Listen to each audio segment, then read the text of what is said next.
സമാധാനം സമാധാനം സമാധാനം ഇത് പരിഹാസ രൂപത്തിൽ ഇസ്ലാമിനെ സമാധാന മതം എന്ന് വിളിക്കുന്നു എന്ന രീതിയിലുള്ള ആ ഒരു സമാധാനത്തെക്കുറിച്ചല്ല. വിശ്വാസികൾ പൊതുവെ പറയാറുള്ള വിശ്വാസം കൊണ്ട് അവർ നേടുന്ന സമാധാനത്തെക്കുറിച്ചുള്ള അതിനെക്കുറിച്ചുള്ള ഒരു വിശകലനമാണ് ഉദ്ദേശിക്കുന്നത്. പലപ്പോഴും വിശ്വാസം ഒരു ആശ്വാസമാണെന്നും അത് പല പ്രതിസന്ധി ഘട്ടങ്ങളിലും അതൊരു താങ്ങാണെന്നും തണലാണെന്നും അതൊരു പ്രതീക്ഷയാണ് എന്നൊക്കെയുള്ള പല ന്യായങ്ങൾ പല ആളുകളും പറയാറുണ്ട്. ഞാൻ അത്തരം ആശ്വാസങ്ങൾ ആരെങ്കിലും കണ്ടെത്തുന്നുണ്ടെങ്കിൽ അതിനെ എതിർക്കുകയല്ല ചെയ്യുന്നത്, അത് അങ്ങനെയല്ല എന്ന് പറയല്ല. പക്ഷെ ഇസ്ലാം മുന്നോട്ട് വെക്കുന്ന ഈ വിശ്വാസത്തിൽ അധിഷ്ഠിതമായ സമാധാനം എങ്ങനെയാണ് പ്രവർത്തിക്കുന്നത് എന്ന് ഒരു ഉസ്താദ് നടത്തുന്ന ഒരു പ്രഭാഷണത്തിൽ നിന്ന് ചില ഭാഗങ്ങൾ കേൾപ്പിച്ചുകൊണ്ട് അതിലൂടെ നമ്മളൊന്ന് സഞ്ചരിച്ച് നോക്കുകയാണ് ചെയ്യുന്നത്. എന്താണ് ഇസ്ലാം മനുഷ്യർക്ക് നൽകുന്ന സമാധാനം, എന്താണ് അതിൻ്റെ വ്യാഖ്യാനങ്ങൾ, എങ്ങനെയൊക്കെയാണ് മനുഷ്യർ സമാധാനം കണ്ടെത്തേണ്ടത്, വിശ്വാസത്തിലായിരിക്കുക നമുക്ക് ലഭിക്കുന്നു എന്ന് പറയപ്പെടുന്ന സമാധാനം എന്തൊക്കെയാണ്, ഇതൊക്കെയാണ് നമ്മൾ സംസാരിക്കുന്നത്. ഏതെങ്കിലും തരത്തിൽ ഇസ്ലാമിന്റെ രാഷ്ട്രീയ സാമൂഹ്യ വിഷയങ്ങളിലുള്ള അസഹിഷ്ണുതയോ അതിന്റെ അക്രമോത്സുകതയെ കുറിച്ചല്ല നമ്മൾ സംസാരിക്കുന്നത്. സാധാരണ വിശ്വാസം എപ്പോഴും ഒരു ആശ്വാസമാണ് എന്ന് പറയുന്നതിന്റെ ഒരു യുക്തി എന്താണ്? അത് വിശ്വാസികൾ വിചാരിക്കുന്നത് പോലത്തെ ഒരു ആശ്വാസമാണോ ഈ ഇസ്ലാം മുന്നോട്ട് വെക്കുന്ന മനുഷ്യർക്ക് ഭൗതികമായ ജീവിതത്തിൽ അവർക്ക് നൽകുന്ന സമാധാനം, അതോ അത് അതിന്റെ വിപരീത ഫലം ചെയ്യുമോ എന്നുള്ളതാണ് പരിശോധിക്കുന്നത്. അപ്പൊ നമുക്ക് ഉസ്താദിന്റെ വയലിനൊപ്പമാണ് പോകുന്നത്. ഇസ്ലാമിന്റെ സമാധാനം കൊടുക്കുന്നതിന്റെ ഏറ്റവും പ്രധാനപ്പെട്ട ഇസ്ലാം മുന്നോട്ട് കൊടുക്കുന്ന ആളുകൾക്ക് കൊടുക്കുന്ന ആശയും പ്രതീക്ഷയും എന്ന് പറയുന്നത്, ഞാൻ പറയാറുള്ളത് പോലെ അതൊരു മരണാനന്തര പ്രതീക്ഷയാണ്. മരണത്തോടുകൂടി മാത്രം സുഖം തുടങ്ങുന്ന, സമാധാനവും സ്വസ്ഥതയും തുടങ്ങുന്ന ഒരു മരണത്തെക്കുറിച്ചുള്ള പ്രതീക്ഷയും മരണത്തിലുള്ള ഒരു പ്രത്യാശയും മാത്രമാണ് ഇസ്ലാം മനുഷ്യർക്ക് കൊടുക്കുന്നത്. കാരണം ഇസ്ലാം പറയുന്ന സമാധാനവും സുഖവും സ്വസ്ഥതയും ഒക്കെ മരണാനന്തരം കിട്ടും എന്നുള്ളതാണ് ഓഫർ. നമ്മൾ ആഗ്രഹിക്കുന്ന ഒരു ജീവിതമില്ലേ സുഹൃത്തുക്കളെ, അതിവിടെയല്ല. നിങ്ങൾ എന്താഗ്രഹിച്ചു അത് നിങ്ങൾ കിട്ടും. നിങ്ങൾ എന്ത് ചോദിച്ചോ അതെല്ലാം നിങ്ങൾക്ക് ലഭിക്കും. സുഹൃത്തുക്കളെ, ഇതൊക്കെ മദ്രസക്ക് പിരിവിട്ടാൻ വേണ്ടിയിട്ടോ അല്ലെങ്കിൽ ആൾക്കാർക്ക് തൽക്കാലം സമാധാനം കിട്ടാൻ വേണ്ടി ഒന്നും പറയണതല്ല. ഇത് സത്യമായും യാഥാർത്ഥ്യമായും പുലരുക തന്നെ ചെയ്യുമെന്ന് ഉറപ്പുള്ള കാര്യമാണ്. അപ്പൊ നിങ്ങൾ പ്രതീക്ഷിക്കുന്ന ഭയങ്കര സ്വസ്ഥതയും സുഖവും നമ്മൾ ആഗ്രഹിച്ചതൊക്കെ നടക്കുന്ന ഒരു ലോകം, ഒരു ജീവിതം, അത് നിങ്ങൾ ആഗ്രഹിക്കുന്നില്ലേ എന്നാണ്. സ്വാഭാവികമായിട്ട് ആഗ്രഹിക്കുന്നുണ്ട്, ഞാനും ആഗ്രഹിക്കുന്നുണ്ട്, നമുക്കൊക്കെ ആഗ്രഹമുണ്ട്. എന്ത്? നമ്മൾ വിചാരിക്കുന്നതൊക്കെ നടക്കുന്ന, ഒരു തരത്തിലൊരു തടസ്സങ്ങളും ഇല്ലാത്ത, ഒരു പ്രശ്നങ്ങളും ഇല്ലാത്ത സ്വസ്ഥമായ സുഖമായ ഒരു ജീവിതം ആഗ്രഹിക്കുന്നില്ലെന്ന് വെച്ചാൽ ആഗ്രഹിക്കും. ആഗ്രഹിക്കുന്നതിന് ഇപ്പം എന്താ പ്രശ്നം? ആഗ്രഹിക്കാലോ, തെറ്റൊന്നുമില്ല. രണ്ട് കാര്യങ്ങളാണ് അവിടെ പറയാനുള്ളത്. ഒന്ന്, ഉസ്താദ് പറയുന്നത് അത് ഇവിടെ അല്ല വേറെ എവിടെയോ ആണെന്നാണ്. ഓക്കെ, ഇനി അത് എവിടെയാണെങ്കിലും അത് വലിയ സുഖമൊന്നും ഉണ്ടാവില്ല എന്നുള്ളതാണ്. കാരണം നമുക്ക് ഒരു പ്രശ്നങ്ങളുമില്ല, ഒരു തടസ്സങ്ങളുമില്ല, ഒരു പ്രയാസമില്ല, നമുക്ക് ചാലഞ്ചിങ് ആയിട്ട് ഒന്നും ഇല്ലാത്ത സുഭിക്ഷമായ അലസമായ ഒരു ജീവിതം എന്ന് പറഞ്ഞാൽ അതൊരു ത്രില്ലില്ലാത്ത ജീവിതമായിരിക്കും. അത് സ്വർഗത്തിലാണെങ്കിലും ലോക തോൽവിയായിരിക്കും എന്നാണ് ഞാൻ പറയാനുള്ളത്. എന്തായാലും ഇങ്ങനെ ഈ ഒരു പ്രതീക്ഷ കൊടുക്കുന്നത് എന്തിനാണ്? നമ്മൾ ഇവിടെ നമ്മുടെ ഭൗതികമായ ജീവിതത്തിൽ നമ്മൾ അനുഭവിക്കുന്ന പ്രയാസങ്ങൾക്ക്, പ്രശ്നങ്ങൾക്ക് ദൈവികമായ മാർഗത്തിലൂടെയുള്ള പരിഹാരം എന്താണ് എന്ന് അന്വേഷിക്കുമ്പോൾ എല്ലാത്തിനും കഴിവുള്ള, എന്ത് ചോദിച്ചാലും കൊടുക്കാൻ കെൽപ്പുള്ള, ഒരു കാര്യത്തിലും അശക്തനല്ലാത്ത കാരുണ്യക്കടലായ, നിങ്ങൾ ചോദിച്ചോളൂ ഞാൻ തന്നോളാം എന്ന് വാഗ്ദാനം ചെയ്തിട്ടുള്ള ദൈവത്തിന്റെ വിശ്വാസത്തിലിരിക്കുന്ന ആളുകൾക്ക് അവർ ജീവിതത്തിൽ പ്രയാസങ്ങൾ അനുഭവിക്കുമ്പോൾ, പ്രതിസന്ധികളിൽ അലയുമ്പോൾ ഉസ്താദുമാരോട് ചെന്നിട്ടും അവർ സ്വന്തമായിട്ട് പ്രാർത്ഥിച്ചിട്ടും ഉസ്താദുമാരെടുത്ത് പ്രാർത്ഥിച്ചിട്ടും ഇടനിലക്കാരെ നിർത്തി പ്രാർത്ഥിച്ചിട്ടും കാര്യങ്ങൾക്ക് തീരുമാനമാവാതെ പ്രയാസപ്പെട്ടുകൊണ്ടിരിക്കുമ്പോൾ അവർക്ക് കൊടുക്കാവുന്ന ഒരു ആശ്വാസമാണ് എന്ത്? ഇതിനൊക്കെ ഉള്ളത് നിങ്ങൾക്ക് നാളെ അവിടെ കിട്ടും. അപ്പോൾ ഒന്നും നടക്കാത്ത ആളുകൾക്ക് നാളെ നാളെ നാളെ എന്ന് പറയുന്ന ഈ ലോട്ടറി ടിക്കറ്റിന്റെ ഒരു പ്രതീക്ഷ ഉണ്ടല്ലോ, അതാണ് ഈ സാധനം. ലോട്ടറി എടുക്കുന്നവന് അത് ലോട്ടറി അടിക്കാനുള്ള സാധ്യത എത്രത്തോളമാണ് എന്ന് ചോദിച്ചാൽ അത്ര പോലും സാധ്യത ഇല്ലാത്തൊരു കാര്യത്തെക്കുറിച്ചാണ്. ഇതിന്റെ സാധ്യത 0 ആണ്.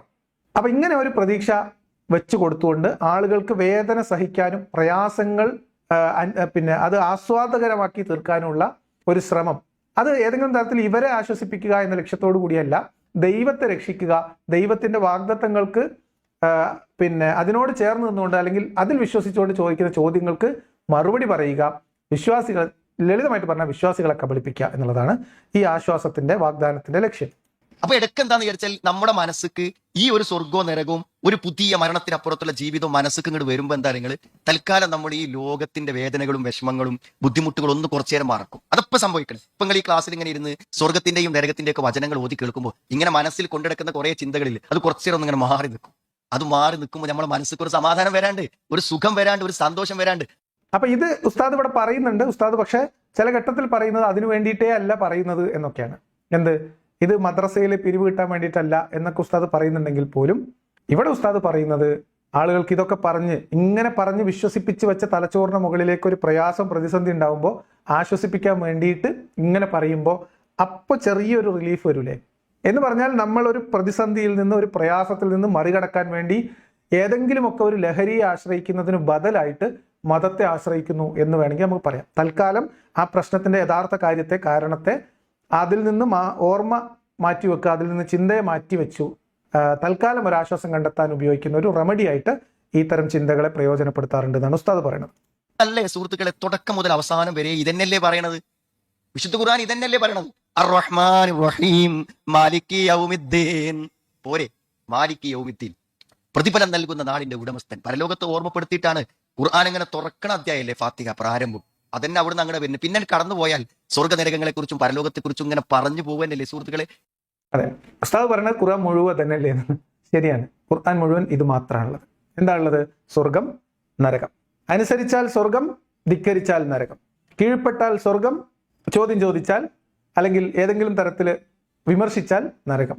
ഇതാണ് ഇസ്ലാമിന്റെ കയ്യിലുള്ള മൂലധനം. ഭീഷണി, കൊതി, ഈ രണ്ട് കാര്യങ്ങളെ മിക്സ് ചെയ്തിട്ടാണ് ഇദ്ദേഹം വളരെ സത്യസന്ധമായിട്ട് പറഞ്ഞു. ഇതന്നെയാണ് ഖുർആൻ ആദ്യം മുതൽ അൽഹംദുലില്ലാഹി റബ്ബിൽ ആലമീൻ മുതൽ അങ്ങോട്ട് തുടങ്ങി മാലിക് യൗമിദ്ദീൻ അതുപോലെ എന്നാണ്. എന്ത് മാലിക് യൗമിദ്ദീൻ?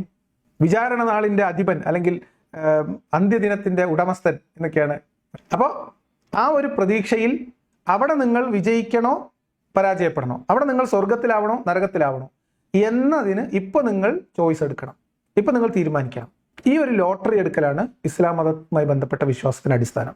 അപ്പൊ ഇതിന്റെ വേറൊരു എക്സ്റ്റൻഷനാണ് നമ്മൾ ഇതിനു മുമ്പ് സംസാരിച്ചിട്ടുള്ള എങ്ങാനും ബിരിയാണി കൊടുത്താലോ എന്ന് വിചാരിച്ചിട്ട് ഇസ്ലാമിന്റെ കൂടെ മുന്നോട്ട് പോകുന്നത്. പക്ഷെ ഇവിടെ ഉസ്താദിനെ സംബന്ധിച്ച് പരലോകത്ത് മരിച്ചു ചെന്നിട്ട് എന്ന പ്രശ്നം മാത്രം മുൻനിർത്തിയിട്ട് വിശ്വാസികളോട് ഇതുപോലെയുള്ള മതപ്രഭാഷകർക്ക് മുന്നോട്ട് പോകാൻ കഴിയില്ല. അവർക്ക് സ്വാഭാവികമായിട്ടും വിശ്വാസത്തിലിരിക്കുന്ന ആളുകളെ സംബന്ധിച്ച്, ഇവരെ വിശ്വസിക്കുന്ന ആളുകളെ സംബന്ധിച്ച്, മതത്തിലുള്ള ആളുകളെ സംബന്ധിച്ച് അവരുടെ ദൈവവിശ്വാസം അനുസരിച്ച് നമ്മുടെ പ്രയാസങ്ങൾ, പ്രശ്നങ്ങൾ, ദുരിതങ്ങൾ, കഷ്ടപ്പാടുകൾ ഇതൊക്കെ ദൈവത്തോട് പറയുമ്പോൾ ആ ദൈവം അത് കേൾക്കുമെന്നും അതിനുത്തരം നൽകുമെന്നും നിങ്ങൾ എന്നോട് ചോദിക്കൂ ഉദുഉനി എന്നിട്ട് യസ്തജിബു ലക്കും എന്ന ഖുർആൻ വചനത്തെ മുൻനിർത്തിക്കൊണ്ട് വിശ്വാസികളുടെ വിശ്വാസം അനുസരിച്ച് പടച്ചവൻ ഇതൊക്കെ കാണും കേൾക്കും ചെയ്യും. പടച്ചവനാണെങ്കിൽ കാരുണ്യ കടലാണ്, ചോദിച്ചാൽ അപ്പം ഉത്തരം കൊടുക്കുന്ന ആളാണ് എന്നതുകൊണ്ട് എല്ലാ പ്രശ്നങ്ങൾക്കും അള്ളാഹുവിൽ നിന്ന് പരിഹാരം തേടുക എന്ന ആ ഒരു രീതിയിൽ മുന്നോട്ട് പോകുന്ന വിശ്വാസികളെ സംബന്ധിച്ച് ഉസ്താദ് ഈ പറയുന്നത് മരിച്ചു ചെന്നിട്ട് സ്വർഗം വേണോ നരകം വേണോ എന്ന വിഷയം മാത്രം കൊണ്ട് മുന്നോട്ട് പോകാൻ കഴിയില്ല. അങ്ങനെ വരുമ്പോൾ പ്രാർത്ഥന എന്നതിലേക്ക് ഇവരെ പ്രേരിപ്പിക്കണം.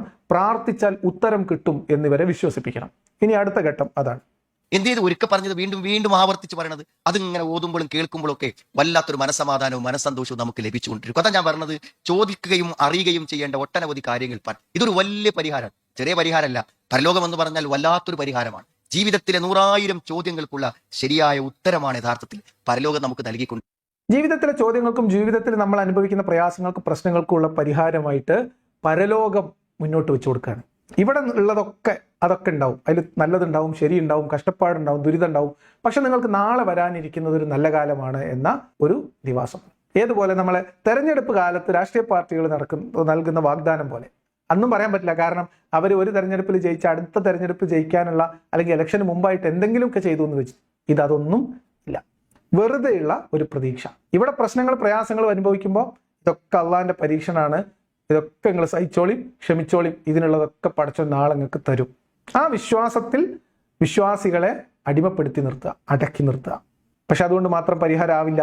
ഇങ്ങനെയൊക്കെ ആണെങ്കിലും ഈ പരലോകത്താണ് ഇതൊക്കെ ഉള്ളതെങ്കിലും ഇവിടെ പ്രാർത്ഥിച്ചോളൂ, പ്രാർത്ഥിച്ചാൽ അള്ളാഹ് ഉത്തരം തരും എന്ന് ഇവരെ പറഞ്ഞ് വിശ്വസിപ്പിച്ചുകൊണ്ടിരിക്കുകയും ചെയ്യും. അതുകൊണ്ട് നമ്മുടെ കുടുംബങ്ങളിൽ, നമ്മുടെ മനസ്സുകളിൽ എന്നും ഈ പരലോകത്തെ കുറിച്ചുള്ള ചിന്തകളും വിചാരങ്ങളും ആശയങ്ങളും നമ്മുടെ മനസ്സിക്ക് ഇങ്ങനെ വരണം. ഈ പരലോകം നിരന്തരമായി കേൾക്കുകയും ഓർമ്മപ്പെടുത്തപ്പെടുകയും ചെയ്യുക എന്നുള്ളത് നമുക്കൊരു പരിഹാരമാണ്. ആ പരിഹാരത്തിൽ എന്നും നമ്മൾ ഉണ്ടാകണം, എപ്പോഴും നമ്മൾ അത് കേട്ടുകൊണ്ടിരിക്കണം, മനസ്സിലാക്കിക്കൊണ്ടിരിക്കണം എന്നാണ്. അത് മാത്രമേ ഉള്ളൂ ഇസ്ലാമിന്റെ ഏറ്റവും കയ്യിലുള്ള, ഇസ്ലാമിന്റെ ആകെയുള്ള കയ്യിലുള്ള സാധനം ഈ പരലോകത്തെക്കുറിച്ച് ഇങ്ങനെ പറഞ്ഞുകൊണ്ടിരിക്കുക, കേൾപ്പിച്ചുകൊണ്ടിരിക്കുക, ആലോചിച്ചുകൊണ്ടിരിക്കുക. അത് തന്നെ പറഞ്ഞും കേട്ടോണ്ടിരിക്കുക. ഇതുകൊണ്ടാണ് ഞാൻ പറഞ്ഞത് ഇസ്ലാം എന്ന് പറയുന്നത് മരണത്തിന്റെ പ്രത്യയശാസ്ത്രമാണ്. കാരണം ഇസ്ലാം എവിടെയെങ്കിലും ഒരാൾക്ക് യൂസ്ഫുൾ ആണെന്ന് തോന്നണമെങ്കിൽ ആൾ മരിക്കണം എന്ന് ഇസ്ലാം തന്നെ പറയുന്നു. മൂല്യന്മാർ തന്നെ പറയുന്നു, എല്ലാത്തിനുള്ള പരിഹാരം മരിച്ചു കഴിഞ്ഞിട്ടാണ്. അപ്പൊ അതുകൊണ്ട് പരലോകം വലിയൊരു പരിഹാരമാണ്. അപ്പൊ ഇവിടുത്തെ അസുഖങ്ങളും പ്രശ്നങ്ങളും പ്രയാസങ്ങളും ദുരിതങ്ങളും അർ-റഹ്മാനുർ റഹീം ഒക്കെയോ അപ്പൊ എന്ത് ചെയ്യും? നിങ്ങൾ ആലോചിച്ച് നോക്കൂ, നിങ്ങൾ എന്തൊക്കെ പ്രതിസന്ധികൾ നമ്മുടെ ജീവിതത്തിലുണ്ട്. എല്ലാ പ്രതിസന്ധികളും എല്ലാ പ്രശ്നങ്ങളും അനുഭവിക്കുന്ന ആളുകളോട് നമുക്ക് എന്താണ് സുഹൃത്തുക്കളെ പറയാനുള്ളത്? പറയാണ്ട്, നമുക്ക് പറയാനുണ്ട്. ഇനി അതാണ് പരലോകത്തിന്റെ കാര്യം വിട്ടു. പരലോകമൊക്കെ അവിടെ നിൽക്കട്ടെ ഉസ്താദെ. ഞാൻ ഇപ്പൊ ചില പ്രശ്നത്തിലാണ്, എനിക്ക് അസുഖമാണ്, അല്ലെങ്കിൽ എൻ്റെ കുടുംബത്തിന് അസുഖമാണ്, കുടുംബത്തിലുള്ള ആളുകൾക്ക് ഞാൻ കടക്കണിയിലാണ്, പട്ടിണിയാണ്, പ്രശ്നമാണ്. ഇതിനെന്താ പരിഹാരം? അതിനുള്ള പരിഹാരമാണ് അടുത്തത്. ഞാൻ ഓർത്തു പോകുന്നത്, ക്യാൻസർ വന്ന് ട്യൂമർ വന്ന് ഓപ്പറേഷൻ കഴിഞ്ഞിട്ട് ഇരിക്കണം. അപ്പൊ അദ്ദേഹത്തിന്റെ വീട്ടിലല്ലല്ലോ, വേറെ വീട്ടിൽ പോയി താമസിക്കുക. എന്തിനാ വേറെ വീട്ടിൽ പോയി താമസിക്കുന്നത്? സന്ദർശകരുടെ ബുദ്ധിമുട്ട് ഒഴിവാക്കാൻ വേണ്ടി അയാൾ അവിടെ പോയി താമസിക്കണം. അപ്പൊ എന്നാലും നമ്മുടെ ഒരു പഴയകാല സുഹൃത്താണ്. അപ്പൊ അദ്ദേഹത്തെ ഒന്ന് കാണണം എന്നൊരു വല്ലാത്ത ആഗ്രഹം.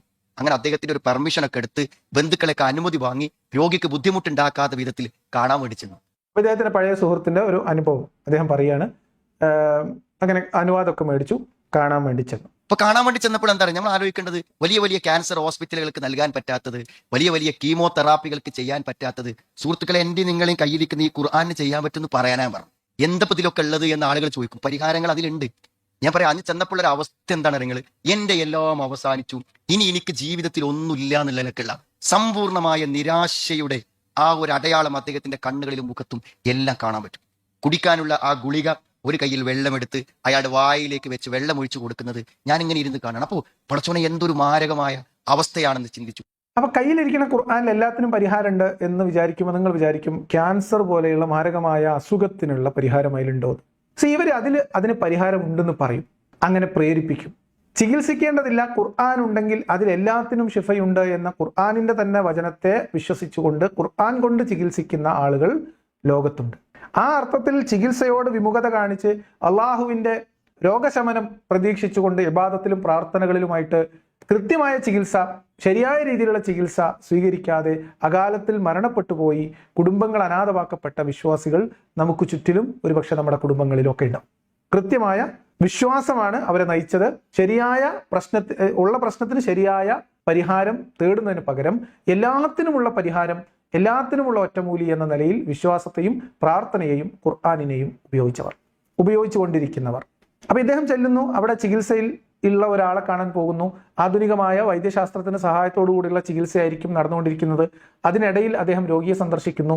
അവിടെ ഇദ്ദേഹം പറയാൻ ശ്രമിക്കുന്ന കാര്യം, അത്തരം ചികിത്സകൾക്കൊന്നും കൊടുക്കാൻ കഴിയാത്ത ഒരു ആശ്വാസം, ഒരു റിലീഫ്, ഒരു പരിഹാരം നമ്മുടെ കയ്യിലുള്ള ഖുർആനിൽ ഉണ്ട് എന്നാണ് ഇദ്ദേഹം പറയാൻ ശ്രമിക്കുന്നത്. പറഞ്ഞു കഴിഞ്ഞിട്ട് ഞാൻ അതിനോടുള്ള പ്രതികരണം നടത്താം. അദ്ദേഹം അവിടെ എന്താണ് ചെയ്യുന്നത്, പറയുന്നത് എന്ന് നമുക്ക് നോക്കാം. പക്ഷെ കുറച്ച് സമയം അദ്ദേഹം എന്റെ മുഖത്തേക്ക് നോക്കി ഇങ്ങനെ ഇരുന്നപ്പോൾ ഞാൻ അങ്ങനെ പറഞ്ഞു തുടങ്ങി. നിങ്ങളോട് ഇപ്പൊ പറയണ മാതിരി ഞാൻ സ്വാഭാവികമായും അദ്ദേഹത്തെ മനസ്സിൽ കണ്ട് ഞാൻ അങ്ങനെ പറഞ്ഞു തുടങ്ങി. അപ്പോൾ പറഞ്ഞു തുടങ്ങിയപ്പോൾ ഞാൻ അദ്ദേഹത്തോട് പറഞ്ഞു, മാറൂല വിചാരിക്കരുത്, ഈ അസുഖം മാറൂല എന്ന് വിചാരിക്കരുത്, ഞാൻ ഇതുകൊണ്ട് തന്നെ മരിക്കും നിങ്ങൾ വിചാരിക്കരുത്. അങ്ങനെ വിചാരിക്കുമ്പോൾ അത് അള്ളാഹുവിന്റെ കഴിവുകളെ കുറിച്ച് നമുക്ക് ബോധ്യമില്ലാത്തതാണ്.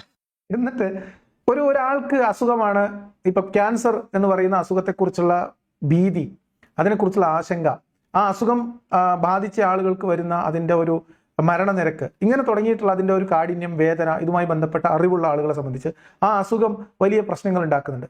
അതേ സമയത്ത് അതിനെ അതിജീവിച്ച മനുഷ്യരുടെ കഥകൾ, അവരുടെ അനുഭവങ്ങൾ, അവരതിനെ അതിജീവിച്ച രീതി, അതിനവർ സ്വീകരിച്ച മാർഗങ്ങൾ എന്നൊക്കെ പറയുന്നത് കുറച്ചുകൂടി ആളുകൾക്ക് ഇൻസ്പിറേഷൻ ആവുന്ന കാര്യമാണ്. അവർക്ക് ഒരു ഊർജ്ജം, ഒരു ആത്മവിശ്വാസം, ഈ രോഗത്തെ നേരിടാൻ രോഗിക്ക് ആത്മവിശ്വാസം കൊടുക്കുന്ന കാര്യങ്ങളാണ്.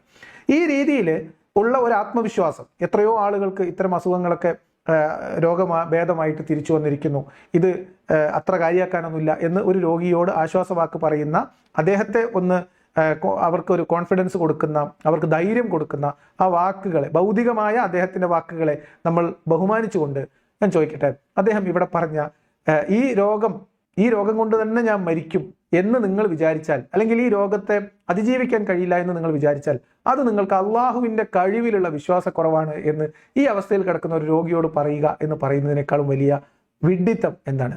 അല്ലെങ്കിൽ അള്ളാഹുവിന് അതിനേക്കാളും വലിയ നാണക്കേട് എന്താണ്? കാരണം ഈ മനുഷ്യൻ ഈ കോലത്തിൽ കിടക്കുന്നത് അള്ളാഹുവിന്റെ ഖളാ അനുസരിച്ചിട്ടാണ്. അള്ളാഹു അദ്ദേഹത്തിന് കൊടുത്ത സമ്മാനമാണ്. ഇവരുടെ ഭാഷയിൽ പറഞ്ഞാൽ ഒരു രോഗി അങ്ങനെ ക്യാൻസർ പേഷ്യന്റ് ആയിട്ട് അവിടെ കിടക്കുന്നു, അവിടെ ചെന്നാൽ ഇദ്ദേഹം ആദ്യം പറയേണ്ടത് എന്താണ്?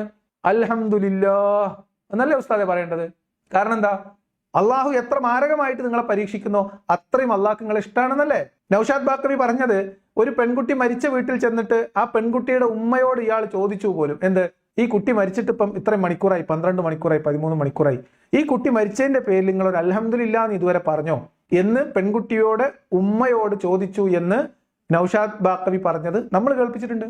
അപ്പൊ ഇദ്ദേഹം ചെന്നിട്ട് അദ്ദേഹത്തിന് ഭൗതികമായ ഒരു ആത്മവിശ്വാസം കൊടുക്കുകയാണോ ചെയ്യുന്നത്, അതോ അള്ളാഹുവിലുള്ള വിശ്വാസത്തിന്റെ കുറവാണ് നിങ്ങൾ ഇങ്ങനെയൊക്കെ ചിന്തിച്ചാൽ നിങ്ങൾക്ക് ഉണ്ടാവുന്നത് എന്ന് പറയുകയാണോ വേണ്ടത്, അതോ അള്ളാഹുവിന്റെ ഇഷ്ടം അള്ളാഹു ഒരു ക്യാൻസറിന്റെ രൂപത്തിൽ, ഒരു ട്യൂമറിന്റെ രൂപത്തിൽ ഇദ്ദേഹത്തിൽ കൊടുത്തു എന്നതുകൊണ്ട് അള്ളാഹുവിന് ഇദ്ദേഹത്തെ ഇഷ്ടപ്പെട്ടിട്ടുണ്ട്, അള്ളാഹിന്റെ പരീക്ഷനാണ് എന്ന് വിചാരിച്ച് അൽഹംദുലില്ലാ എന്ന് പറയുകയാണോ വേണ്ടത്? ഉസ്താദാണ് മറുപടി പറയേണ്ടത്.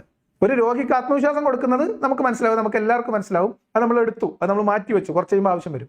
ഈ പറയുന്ന കാര്യത്തിൽ ഉസ്താദ് മറുപടി പറയാ, വിശ്വാസികൾ അതിനോട് പ്രതികരിക്കാം. വെറുതെ കമന്റിൽ മിണ്ടാതിരുന്നിട്ട് കാര്യമില്ലല്ലോ, കമന്റിൽ എഴുതൂ. ഉസ്താദ് അവിടെ ചെന്ന് ആദ്യം പറയേണ്ടത് അൽഹംദുലില്ലാ എന്നാണോ, അതോ അദ്ദേഹത്തെ ഭൗതികമായി ഇങ്ങനെ ഇതിനൊക്കെ അതിജീവിച്ച ആളുകളുടെ അനുഭവങ്ങളും കഥകളും ഒക്കെ പറഞ്ഞവരെ ആത്മവിശ്വാസത്തിൽ എടുക്കുകയാണ്? എന്താണ് ചെയ്യേണ്ടത് വിശ്വാസം അനുസരിച്ച്? അടുത്തത് വഖാല റബ്ബുക്കും ഉദൂനി അസ്തജിബ് ലക്കും ഇന്നല്ലദീന യസ്തക്ബിറൂന അൻ ഇബാദത്തി സയദ്ഖുലൂന ജഹന്നമ ദാഖിരീൻ. വഖാല റബ്ബുക്കും, നിങ്ങളുടെ റബ്ബ് പറഞ്ഞിരിക്കുന്നു, ഉദൂനി, നിങ്ങൾ എന്നെ വിളിച്ചു പ്രാർത്ഥിക്കൂ, അസ്തജിബ് ലക്കും, ഞാൻ നിങ്ങൾക്ക് ഉത്തരം തരും. ഉത്തരം കിട്ടാത്ത എന്തെങ്കിലും കാര്യം അല്ലാഹ് നമ്മോട് പറഞ്ഞിട്ടുണ്ടോ? ഇന്നതിനോട് നിങ്ങൾ ചോദിച്ചാൽ ഉത്തരം തരൂല, ഇന്നതിനൊക്കെ ചോദിച്ചാല് ഉത്തരം തരും എന്ന് പറഞ്ഞിട്ടുണ്ടോ സുഹൃത്തുക്കളെ? അങ്ങനെ പറഞ്ഞിട്ടുണ്ടോ പടച്ചോൻ? പറഞ്ഞിട്ടില്ല. ഉത്തരം തരാന്ന്. ഉത്തരം തരാന്ന്. ആരുത്തരം തരും? ആരുത്തരം തരും? ഇവര് നിരന്തരം പറഞ്ഞുകൊണ്ടിരിക്കുന്നതാണ് ഉദൂനി, ഉത്തരം തരാന്ന്. നിങ്ങൾ എന്നോട് ചോദിച്ചോളി, ഞാൻ ഉത്തരം തരും. ഒരു കണ്ടീഷനും വെച്ചിട്ടില്ല എന്നാ. എന്ത് വേണമെങ്കിൽ ചോദിച്ചോളി, നിങ്ങൾക്ക് എന്താ വേണ്ടെങ്കിൽ ചോദിച്ചോളി എന്നാണ്. അങ്ങനെ ഉണ്ടോ? അപ്പൊ അങ്ങനെ ചോദിച്ചാൽ കിട്ടുമോ? കിട്ടണമല്ലോ. ഉസ്താദ് പറയുന്നത് നമുക്ക് ആദ്യം ഒന്ന് കേൾക്കാം. കിട്ടും, എന്ത് ചോദിച്ചാലും കിട്ടും. അപ്പൊ എത്ര വലിയ അസുഖമാണെങ്കിലും, ഏത് തരത്തിലുള്ള പ്രയാസമാണെങ്കിലും, ആധുനിക വൈദ്യശാസ്ത്രത്തിനൊന്നും കഴിയാത്ത കാര്യമാണെങ്കിലും അള്ളാഹിനോട് ചോദിച്ചോ, ഉത്തരം കിട്ടും എന്ന വിശ്വാസത്തിൽ നിങ്ങൾ ചോദിച്ചുകൊണ്ടിരുന്നോളൂ. ഇതാണ് ഒരു ഓഫർ. ഈ ഓഫർ അള്ളാഹുവിന്റെ അടുത്ത് വാങ്ങിക്കൊടുക്കാൻ കെൽപ്പുള്ളവരാണെന്ന് പറഞ്ഞിട്ടാണ് ഈ കറാമത്ത് ഉടയ ഔലിയാക്കന്മാരുടെ കഥ തള്ളിയിട്ട് ആളുകൾ നടക്കുന്നത്. ഇന്ന കബർ കിടക്കുന്ന ആള് വലിയ മഹാനായിരുന്നു എന്നും അയാൾ ചില കാര്യങ്ങൾ പറഞ്ഞാൽ അത് മാറിയിരിക്കുന്നു എന്ന് പറഞ്ഞാൽ ഏത് ക്യാൻസറും മാറും. മരിച്ചു കിടക്കുന്ന കുട്ടിയോട് ഒരു വടി എടുത്തിട്ട് അവനെ ഒരു കുത്തു കൊടുത്തിട്ട് എഴുന്നേറ്റ് പോടാ ചെറുക്ക എന്ന് പറഞ്ഞാൽ അള്ളാഹുവിന്റെ കഴിവ് കൊണ്ട്, അള്ളാഹുവും ഈ വലിയും തമ്മിലുള്ള ബന്ധം കൊണ്ട് ഈ കുട്ടി എഴുന്നേറ്റ് ഓടും, മരിച്ചു കിടക്കുന്ന കുട്ടി എഴുന്നേറ്റ് ഓടും എന്നൊക്കെ കഥ പറയുന്നത് ഈ ഉദൂനി വെച്ചിട്ടാണ്. നിങ്ങൾ എന്നോട് ചോദിച്ചോളി, ഞാൻ തരാം എന്നാണ്. അപ്പൊ എന്ത് ചോദിച്ചാലും കിട്ടും, എന്ത് ചോദിച്ചാലും കിട്ടുമെന്നാണ് അടുത്തത്. എന്ത് ചോദിച്ചാലും കിട്ടുമെന്നാണ് ഉസ്താദ് പറയുന്നത്. അതിന് ഉസ്താദിന്റെ കയ്യിൽ തെളിവുണ്ട്. പക്ഷെ ഒരു കാര്യം ഞാൻ പറയാം, ഇന്ന് വരെ ഇന്ന് ഈ നിമിഷം വരെ അള്ളാഹു എന്ന് പറയുന്ന ദൈവം മുസ്ലിങ്ങളായിട്ടുള്ള വിശ്വാസികളെ എവിടെയെങ്കിലും സഹായിച്ചതിന്റെ ഒരു തെളിവും ഇല്ല. ഒരു തെളിവും ഇല്ല. ഉണ്ടെങ്കിൽ കൊണ്ടുവന്നോളി, നമുക്ക് പരിശോധിക്കാം. മുഹമ്മദ് നബിയുടെ ജീവിതകാലത്ത്, മുഹമ്മദ് നബിയുടെ ജീവിതയാത്രയിലുടനീളവും, മുഹമ്മദിന്റെ മരണം വരെയും, മുഹമ്മദിന്റെ മരണാനന്തരമുള്ള ഇസ്ലാമിന്റെ സംരക്ഷണത്തിന്റെ ആദ്യത്തെ കൊല്ലത്തിൽ അതിന്റെ നേതൃത്വം വഹിച്ച ഇമാമുമാര്, മുഹമ്മദിന്റെ മക്കൾ, പേരക്കുട്ടികൾ, എവിടെയും അള്ളാഹ് സഹായിച്ചിട്ടില്ല. ആകെ സഹായിച്ചു എന്ന് വീരവാദം മുഴക്കുന്നത് ബദറിൽ വെട്ടാൻ ഇറങ്ങി എന്നുള്ളതാണ്. ബദറിൽ ഇറങ്ങി കുറച്ച് ആൾക്കാരെ തല വെട്ടിയത് കഴിഞ്ഞാൽ അള്ളയും അള്ളാന്റെ മലക്കുകളും പിന്നെ തിരിഞ്ഞു നോക്കിയിട്ടില്ല എന്നുള്ളതാണ് പരമാർത്ഥം. പിന്നെ എന്ത് സംഭവിച്ചോ അതൊക്കെ മനുഷ്യർ കാട്ടിക്കൂട്ടിയിട്ടുള്ളതാണ്. അത് നമുക്ക് കേൾക്കാം, അത് നമുക്ക് പിന്നെയും പറയാം. പക്ഷെ ഇവിടെ ഉസ്താദ് പറയുന്നത് എന്ത് ചോദിച്ചാലും കിട്ടും എന്നാണ്. അതിന് തെളിവ് 2 സംഭവങ്ങളിൽ ഖുർആനിൽ നിന്ന് അദ്ദേഹം ഉദ്ധരിക്കുന്നു. അതുകൂടി ഇത് കേൾക്കാം. നമ്മുടെ മനസ്സിൽ അങ്ങനെ ഒരു ബോധ്യമുണ്ടോ? ഞാൻ ചോദിക്കണത്, അള്ളാഹു ഈ ഒരു അസുഖം വന്ന് ഇനിയിപ്പോ ഡോക്ടർമാർ പറഞ്ഞ് കുറച്ച് ദിവസങ്ങൾ വീട്ടിൽ കൊണ്ടുപോയിക്കോളി എന്ന് പറഞ്ഞാലും സുഹൃത്തുക്കളെ നമ്മൾ നിരാശപ്പെടൂ, നമ്മൾ വേണ്ട നിൽക്കൂ. നിരാശപ്പെടുമോ? നിരാശപ്പെടും. നിരാശപ്പെടുന്നത് എന്തുകൊണ്ടാന്ന് ഉസ്താദ് വേറെ പറയുന്നുണ്ട്. ഈ നിരാശപ്പെടുന്നതിന്റെ കാരണം വിശ്വാസക്കുറവാണ്. കാരണം അള്ളാഹ് പറഞ്ഞിട്ടുണ്ട് ചോദിച്ചോളിയും തരാം. അപ്പൊ ഇന്നതേ ചോദിക്കാൻ പാടുള്ളൂ, ഇന്നൊന്നും ചോദിച്ചിട്ട് കാര്യമില്ല എന്ന് ഉസ്താദ് മീൻസ് അള്ളാഹ് പറഞ്ഞിട്ടുണ്ടോ എന്നാണ് ചോദ്യം. ഇല്ല, എന്തും ചോദിക്കാം. പ്രവാചകന്മാരുടെ ചരിത്രത്തിൽ നിന്ന് അദ്ദേഹം പറയാൻ പോകുന്ന 2 സംഭവങ്ങൾ അസാധ്യമായതിന് ചോദ്യങ്ങൾ ചോദിക്കുകയും അസാധ്യമായത് അള്ളാഹു പ്രാർത്ഥനയിലൂടെ സാധിച്ചു കൊടുത്തു എന്ന മുൻകാല ചരിത്രം കിതാബിൽ എഴുതി ആളുകളെ പറ്റിക്കുകയുമാണ് മുഹമ്മദ് ചെയ്തത്. 2 തെളിവുകൾ. എന്റെ സുഹൃത്തിന് എന്നും ഞാൻ കാണുന്ന ആളാണ്. മൂപ്പർക്ക് ക്യാൻസറാണ്. ഒന്നായിട്ട് ബ്ലീഡിങ് വന്ന് എന്ത് ചെയ്ത് കൊണ്ടുപോയപ്പോ എന്താ ക്യാൻസർ, കേരളത്തിലെ പ്രശസ്തമായ ക്യാൻസർ ഹോസ്പിറ്റലിൽ നിന്ന് പറഞ്ഞത് എന്താ നിങ്ങൾ കൊണ്ടുപോയിക്കോളും, ഇപ്പൊ മരുന്നൊന്നും വേണ്ട, നമുക്ക് എന്ത് ചെയ്യാന്ന് വെച്ചാൽ ഒന്ന് ഇതിന്റെ ടെസ്റ്റ് ഒക്കെ കഴിഞ്ഞിട്ട് മരുന്ന് കൊടുക്കുക, 3 ആഴ്ച കഴിഞ്ഞിട്ട് വരും, ഒന്നും കൊടുക്കാതെ 3 ആഴ്ച കഴിഞ്ഞിട്ട് വരും എന്ന് പറഞ്ഞ് മടക്കി പറഞ്ഞയച്ചു. മനസ്സിലായി സുഹൃത്തുക്കൾ? അദ്ദേഹം വേറെയും കുറെ മരുന്നുകളൊക്കെ ഉപയോഗിച്ചു. എന്ത് മരുന്ന് ഉപയോഗിക്കാൻ അവസാന സമയം അദ്ദേഹം ഉപയോഗിച്ചു. നിങ്ങൾക്ക് ഇന്നുണ്ടായ ആള് മനസ്സിലായി. ഒരു പക്ഷെ ഇന്നത്തെ ജുമാക്കും അയാൾ ആ പള്ളിക്ക് വന്നിട്ടുണ്ടായി. അപ്പൊ ഡോക്ടർമാർ സാധാരണഗതിയിൽ ഒരു രോഗിയെ ചെന്ന് കണ്ടാൽ അതിൽ ആവശ്യമായ പരിശോധനകൾ നടത്തി അത് രോഗനിർണയം നടത്തിയിട്ട് ചികിത്സിക്കും. അത് ചിലപ്പം അതുവരെ താൽക്കാലികമായിട്ടുള്ള വേദനയ്ക്കുള്ള പരിഹാരമോ എന്തെങ്കിലുമൊക്കെ കൊടുത്തുവിടും. അത് മെഡിക്കൽ രംഗത്ത് എക്സ്പേർട്ട് ആയിട്ടുള്ള ആൾക്കാർ അതിന് കാര്യങ്ങൾ പറയും. പക്ഷെ നമുക്ക് ഏറ്റവും അടിസ്ഥാനപരമായിട്ട് അറിയാവുന്ന ഒരു കാര്യം, ഒരു രോഗം നിർണയിച്ച് അതിൻ്റെ എന്താ പറയുക, അതിൻ്റെ സ്റ്റേജ് ഒക്കെ മനസ്സിലാക്കിയിട്ടാണ് ചികിത്സ തുടങ്ങുക. അതുകൊണ്ട് ചിലപ്പോൾ നമ്മളൊരു അസുഖമായിട്ട് ചെന്ന് കഴിഞ്ഞാൽ ചില പരിശോധനകൾക്ക് വേണ്ടിയിട്ട് സാമ്പിളൊക്കെ എടുത്തു കഴിഞ്ഞാൽ നമ്മളോട് ഒരാഴ്ച കഴിഞ്ഞിട്ട് നമുക്ക് ഒന്നുകൂടി കാണാം, അല്ലെങ്കിൽ 2 ആഴ്ച കഴിഞ്ഞിട്ട് ഇതിന്റെ റിസൾട്ട് അനലൈസ് ചെയ്തിട്ട് നമുക്ക് അടുത്ത ഘട്ടത്തിലേക്ക് കടക്കാം എന്ന് പറയുന്നത് സ്വാഭാവികമാണ്. അത് ചെയ്തു എന്നതിനപ്പുറത്തേക്ക് അതിനിടയിൽ ഇവരിരുന്ന് പ്രാർത്ഥിച്ചു, അതുകൊണ്ട് അദ്ദേഹം ജീവിതത്തിലേക്ക് തിരിച്ചു വന്നു എന്ന് ഇദ്ദേഹം പറയുന്നതിന് അർത്ഥം വെക്കാൻ പറ്റുമോ? ഞാൻ വിശ്വസിക്കുന്നു പ്രാർത്ഥനകൾക്ക് ശക്തിയുണ്ട് സുഹൃത്തുക്കൾ. ഈ ശരീരം മുഴുവൻ ഉണ്ടാക്കിയ പടച്ചോന് എന്തിനു ഉത്തരം തരാം? പക്ഷെ എന്തോ മാറും എന്ന ആത്മവിശ്വാസത്തോടെ പ്രാർത്ഥിക്കാനായിരിക്കാൻ പറ്റുക. ഇന്ന് നിങ്ങൾക്ക് എന്തോ ഒരു പ്രതിസന്ധി ഇല്ലേ സുഹൃത്തുക്കളെ? ഇന്നു രാത്രി എഴുന്നേറ്റിട്ട് അള്ളാഹു 1-ാം ആകാശത്ത് വരുമ്പോൾ വഖാല റബ്ബുകും ഉദൂനി അസ്തജിബ് ലക്കും ഇന്നല്ലദീന യസ്തക്ബിറൂന അൻ ഇബാദതി സയദ്ഖുലൂന ജഹന്നമ ദാഖിരിൻ. എന്നോട് പ്രാർത്ഥിക്കാൻ അഹങ്കരിക്കുന്നവനാരോ അവൻ നിന്ദനായി നരകത്തിൽ പ്രവേശിക്കും. ഇവിടെ ഉസ്താദ് പറയുന്നതിന്റെ ഇടയിൽ അബദ്ധത്തിൽ പറഞ്ഞതാണെങ്കിലും ഇതിനെയൊക്കെ നമ്മൾ അതിജീവിക്കും എന്ന ആത്മവിശ്വാസത്തോടെ എന്നാണ്. ആത്മവിശ്വാസത്തോടെ നിങ്ങൾ പ്രാർത്ഥിച്ചില്ലെങ്കിലും കുഴപ്പമൊന്നുമില്ല. നിങ്ങൾക്ക് നല്ല ആത്മവിശ്വാസം ഉണ്ട്, നിങ്ങൾ ഇച്ഛാശക്തി ഉണ്ട്, നിങ്ങൾ പോസിറ്റീവായിട്ടിരിക്കുന്നു എങ്കിൽ നിങ്ങൾക്ക് രോഗം മാറാനുള്ള സാധ്യത കൂടുതലാണ്. അത് നിങ്ങൾ പ്രാർത്ഥിച്ചാലും പ്രാർത്ഥിച്ചില്ലെങ്കിലും. അപ്പൊ ഇത് അദ്ദേഹം പറയുന്നു, നിങ്ങൾ പ്രാർത്ഥിച്ചോളൂ, ഉത്തരം കിട്ടും. ഇനി വെറുതെ ഖുർആൻ കേട്ട ആൾക്കാരല്ലേ നമ്മളൊക്കെ? ഞാൻ കൂടെ ചോദിക്കട്ടെ സുഹൃത്തുക്കളെ, ഈ പ്രവാചകന്മാരൊക്കെ പ്രാർത്ഥിച്ചത് നല്ല ഉത്തരം കിട്ടാൻ സാധ്യത ഉണ്ട് തോന്നുന്ന കാര്യങ്ങൾക്ക് അങ്ങനെ ഉണ്ടോ? നമുക്കൊന്നും ഒരിക്കലും ഉത്തരം കിട്ടില്ലെന്ന് വിചാരിക്കുന്ന കാര്യങ്ങൾക്ക് അവർ പ്രാർത്ഥിച്ചത്. അതാ ഖുർആൻ നമ്മോട് പറഞ്ഞത്. ഉത്തരം കിട്ടില്ലെന്ന് വിചാരിക്കുന്ന കാര്യങ്ങൾക്ക് പ്രാർത്ഥിച്ചത്. നമ്മൾ വിചാരിക്കുന്ന, അവർ വിചാരിക്കണമല്ല. അതാണ് ഞാൻ നേരത്തെ പറഞ്ഞ കാര്യം. ഉത്തരം കിട്ടൂല എന്ന് നമ്മൾ വിചാരിക്കുന്ന ചില കാര്യങ്ങൾക്ക് പ്രാർത്ഥിച്ച് ഉത്തരം നേടിയ 2 ഉദാഹരണങ്ങളാണ്. നിങ്ങൾ ചോദിച്ചോളി, ഞാൻ തരാം എന്ന് ഖുർആനിലുള്ള വചനത്തിന് തെളിവ്. മുഹമ്മദ് നബി 23 കൊല്ലം ജീവിച്ചു. അവിടുന്ന് ഒന്നും ഒരു തെളിവ് പെറുക്കിയെടുത്ത് നിരത്താനില്ല. പണ്ട് ചരിത്രത്തിൽ ബൈബിൾ കഥ കോപ്പിയടിച്ചതിൽ നിന്നും കെട്ടുകഥകൾ എഴുതി ചേർത്തതിലും ഇങ്ങനെ അത്ഭുതങ്ങൾ പണ്ട് പല നബിമാർക്കും സംഭവിച്ചിട്ടുണ്ടെന്നും പ്രാർത്ഥനകൾക്ക് പല നബിമാർക്കും അത്ഭുതകരമായ ഇടപെടലുകൾ ദൈവത്തിന്റെ അടുത്ത് നിന്ന് ഉണ്ടായിട്ടുണ്ട് എന്നും തെളിവ് പഴങ്കഥകളിൽ നിന്ന് തെളിവ് ഉദ്ധരിക്കുകയാണ്. 23 കൊല്ലത്തെ ജീവിതകാലത്തെ അനുഭവത്തിൽ ഇല്ല എന്നാണ് ഞാൻ പറയുന്നത്. കടലിൽ വീണ് മത്സ്യം വിഴുങ്ങിയ ഒരാൾ തിരിച്ചു വരുന്ന എന്തെങ്കിലും പ്രതീക്ഷ ഉണ്ടാവുമോ സുഹൃത്തുക്കളെ? കടലിൽ വീണിട്ട് മത്സ്യം വിഴുങ്ങി നമ്മൾ ശരിക്കും പഠിക്കണം. കേട്ടുപോയാൽ പോലെ ശരിക്കും പഠിക്കണം, എന്നിട്ട് ഉറപ്പോടെ ചോദിക്കണം. എന്തിനാ പരിഹാരമില്ലാത്ത സുഹൃത്തുക്കളെ ദീനിൽ? ഇരുട്ടുകളിൽ കിടന്നുകൊണ്ട് യൂനുസ് നബി അലൈഹിസ്സലാം വിളിച്ചു. ഇരുട്ടുകൾ, നോട്ട് ദ പോയിന്റ്. ളുലുമാത്ത്, ഇരുട്ടുകൾ. യൂനുസ് നബിയെ മത്സ്യം വിഴുങ്ങിയതാണ്. മത്സ്യം വിഴുങ്ങിയ സമയത്ത് മത്സ്യം വിഴുങ്ങിയ ഒരാള് ജീവനോടെ തിരിച്ചു വരും, അതും കടലിനടിയിലേക്ക് പോയ മത്സ്യം. ഒരിക്കലും സാധിക്കില്ല എന്ന് തോന്നുന്ന കാര്യങ്ങൾ അത് പ്രാർത്ഥനയിലൂടെ യൂനുസ് നബി ജീവിതത്തിലേക്ക് തിരിച്ചു വന്ന സംഭവം തെളിവാണ്. എന്തിന് തെളിവാണ്? പ്രാർത്ഥിച്ചോളൂ, ഞാൻ നിങ്ങൾക്ക് ഉത്തരം തരാം എന്ന അള്ളാഹുവിന്റെ വചനത്തിന് തെളിവ്. ഒന്നുകൂടി പറയുന്നു, ഇത് ചരിത്രത്തിൽ മാത്രമേ ഉള്ളൂ തെളിവ്, വർത്തമാനത്തിലില്ല. രാത്രിയുടെ കൂരാകൂരിരുട്ടുണ്ട്, കടലിന്റെ ഇരുട്ടുണ്ട്, കടലിന്റെ വെള്ളത്തിന്റെ അടിയിലെ ഇരുട്ടുണ്ട്, മത്സ്യത്തിന്റെ വയറ്റിലെ ഇരുട്ടുണ്ട്. വനാദാ ഫിന്ദുലുമാതി അല്ലാ ഇലാഹ ഇല്ലാ അൻത, നീയല്ലാതെ ആരാധ്യനില്ല. പ്രതിസന്ധി വരുമ്പോൾ പ്രാർത്ഥിക്കുവാൻ, ആരാധിക്കുവാൻ, നേർച്ച നേരുവാൻ, അഭൗതികമായ രക്ഷാശിക്ഷകൾ പ്രതീക്ഷിക്കുവാൻ നീയല്ലാത്തൊരാരാധ്യനില്ല. നീ മഹാപരിശുദ്ധനാണ്. ഇന്നീ കുന്തു മിനദ്ദാലിമീൻ, ഞാൻ അക്രമികളിൽ പെട്ടവനായി പോയിരിക്കുന്നു. ഇത് കേട്ടപ്പോൾ നിങ്ങൾക്ക് ഏതെങ്കിലും ഈ ഇരുട്ടുകളുടെ ഇങ്ങനെ ഒന്നിനു മീതെ ഒന്നായി മറ്റൊന്നായി അനേകം ഇരുട്ടുകൾ എന്ന് പറഞ്ഞപ്പോൾ നിങ്ങൾക്ക് എന്താ ഓർമ്മ വന്ന് നിങ്ങൾ കമന്റ് ബോക്സിൽ എഴുതും. ഇവിടെ ജസ്റ്റ് അത് പറഞ്ഞിട്ട് പോകാം. ലുലുമാത്ത് എന്ന പ്രയോഗം ഖുർആനിൽ പലയിടത്തുണ്ട്. ലുലുമാത്ത് എന്നുള്ളത് തന്നെയാണ് ഇത്തരം അന്ധകാരത്തെക്കുറിച്ച് പറയുന്നിടത്ത്, അജ്ഞതയെക്കുറിച്ച് പറയുന്നിടത്തൊക്കെ ഖുർആൻ പറഞ്ഞിട്ടുള്ളത്. ഇവിടെ നോക്കൂ, ഇദ്ദേഹം പറയുന്നത് ലുലുമാത്ത് എന്നതിന് ഇരുട്ട്, രാത്രിയുടെ ഇരുട്ട്, കടലിന്റെ ഇരുട്ട്, മത്സ്യത്തിന്റെ വയറിനകത്തുള്ള ഇരുട്ട്. അപ്പോൾ ലുലുമാത്ത് ക്ലിയർ ആയി. പണ്ട് അക്ബർ സാഹിബ് പറഞ്ഞ എന്താണ്? ആഴക്കടലിലെ തട്ടുതട്ടായിട്ട് പല ലെയറുകളായിട്ടുള്ള ഇരുട്ടുകളാണ് ലുലുമാത്ത്. അതുകൊണ്ടാണ് ലുലുമാത്ത് ഫി ബഹറുൽ ലുജ്ജി എന്ന് പറഞ്ഞതെന്നാണ് പറഞ്ഞത്. എന്നിട്ട് ആ ലുലുമാത്ത് യഹ്ഷാഹുവിന്റെ ലമീർ എങ്ങിട്ടാ മടങ്ങുക എന്ന് ചോദിച്ചിട്ട് നൗഷാദ് ഹസനെയും എം അക്ബർ ഉണ്ടായ പുകിൽ അക്കൾ വിട്ടാളി. അതൊക്കെ കഴിഞ്ഞ കഥയാണ്. അക്ബർ സാഹിബിനെ ഒന്നും ഓർമ്മിപ്പിക്കേണ്ട. എന്തായാലും ഇങ്ങനെ ഒരു ലുലുമാത്തിൽ അകപ്പെട്ടു പോയ മനുഷ്യൻ ഒരിക്കലും തിരിച്ചു വരില്ല എന്ന് നമ്മൾ വിചാരിക്കുന്ന ആ കാര്യത്തിൽ അള്ളാഹുവിനോട് പറയാണ്, അള്ളാഹ് ഞാൻ പാപികളിൽ പെട്ടവനായി പോയി, അന്യം കൊണ്ട് എല്ലാത്തിനും കഴിവുള്ളവനാണ്, അതുകൊണ്ട് ഈ എന്നെ രക്ഷിക്കണം പഠിച്ചോനെ എന്ന് പറഞ്ഞപ്പോൾ വിഴുങ്ങിയ മത്സ്യം കരക്ക് കൊണ്ടുവന്ന് കക്കിയിട്ട് പോയി എന്നാണ് കഥ. സുഹൃത്തുക്കളെ, ആ വിളിക്കുത്തരം കിട്ടിയെന്ന് വിശുദ്ധ ഖുർആൻ എന്തിനാണ് നമ്മളോട് പറയുന്നത്?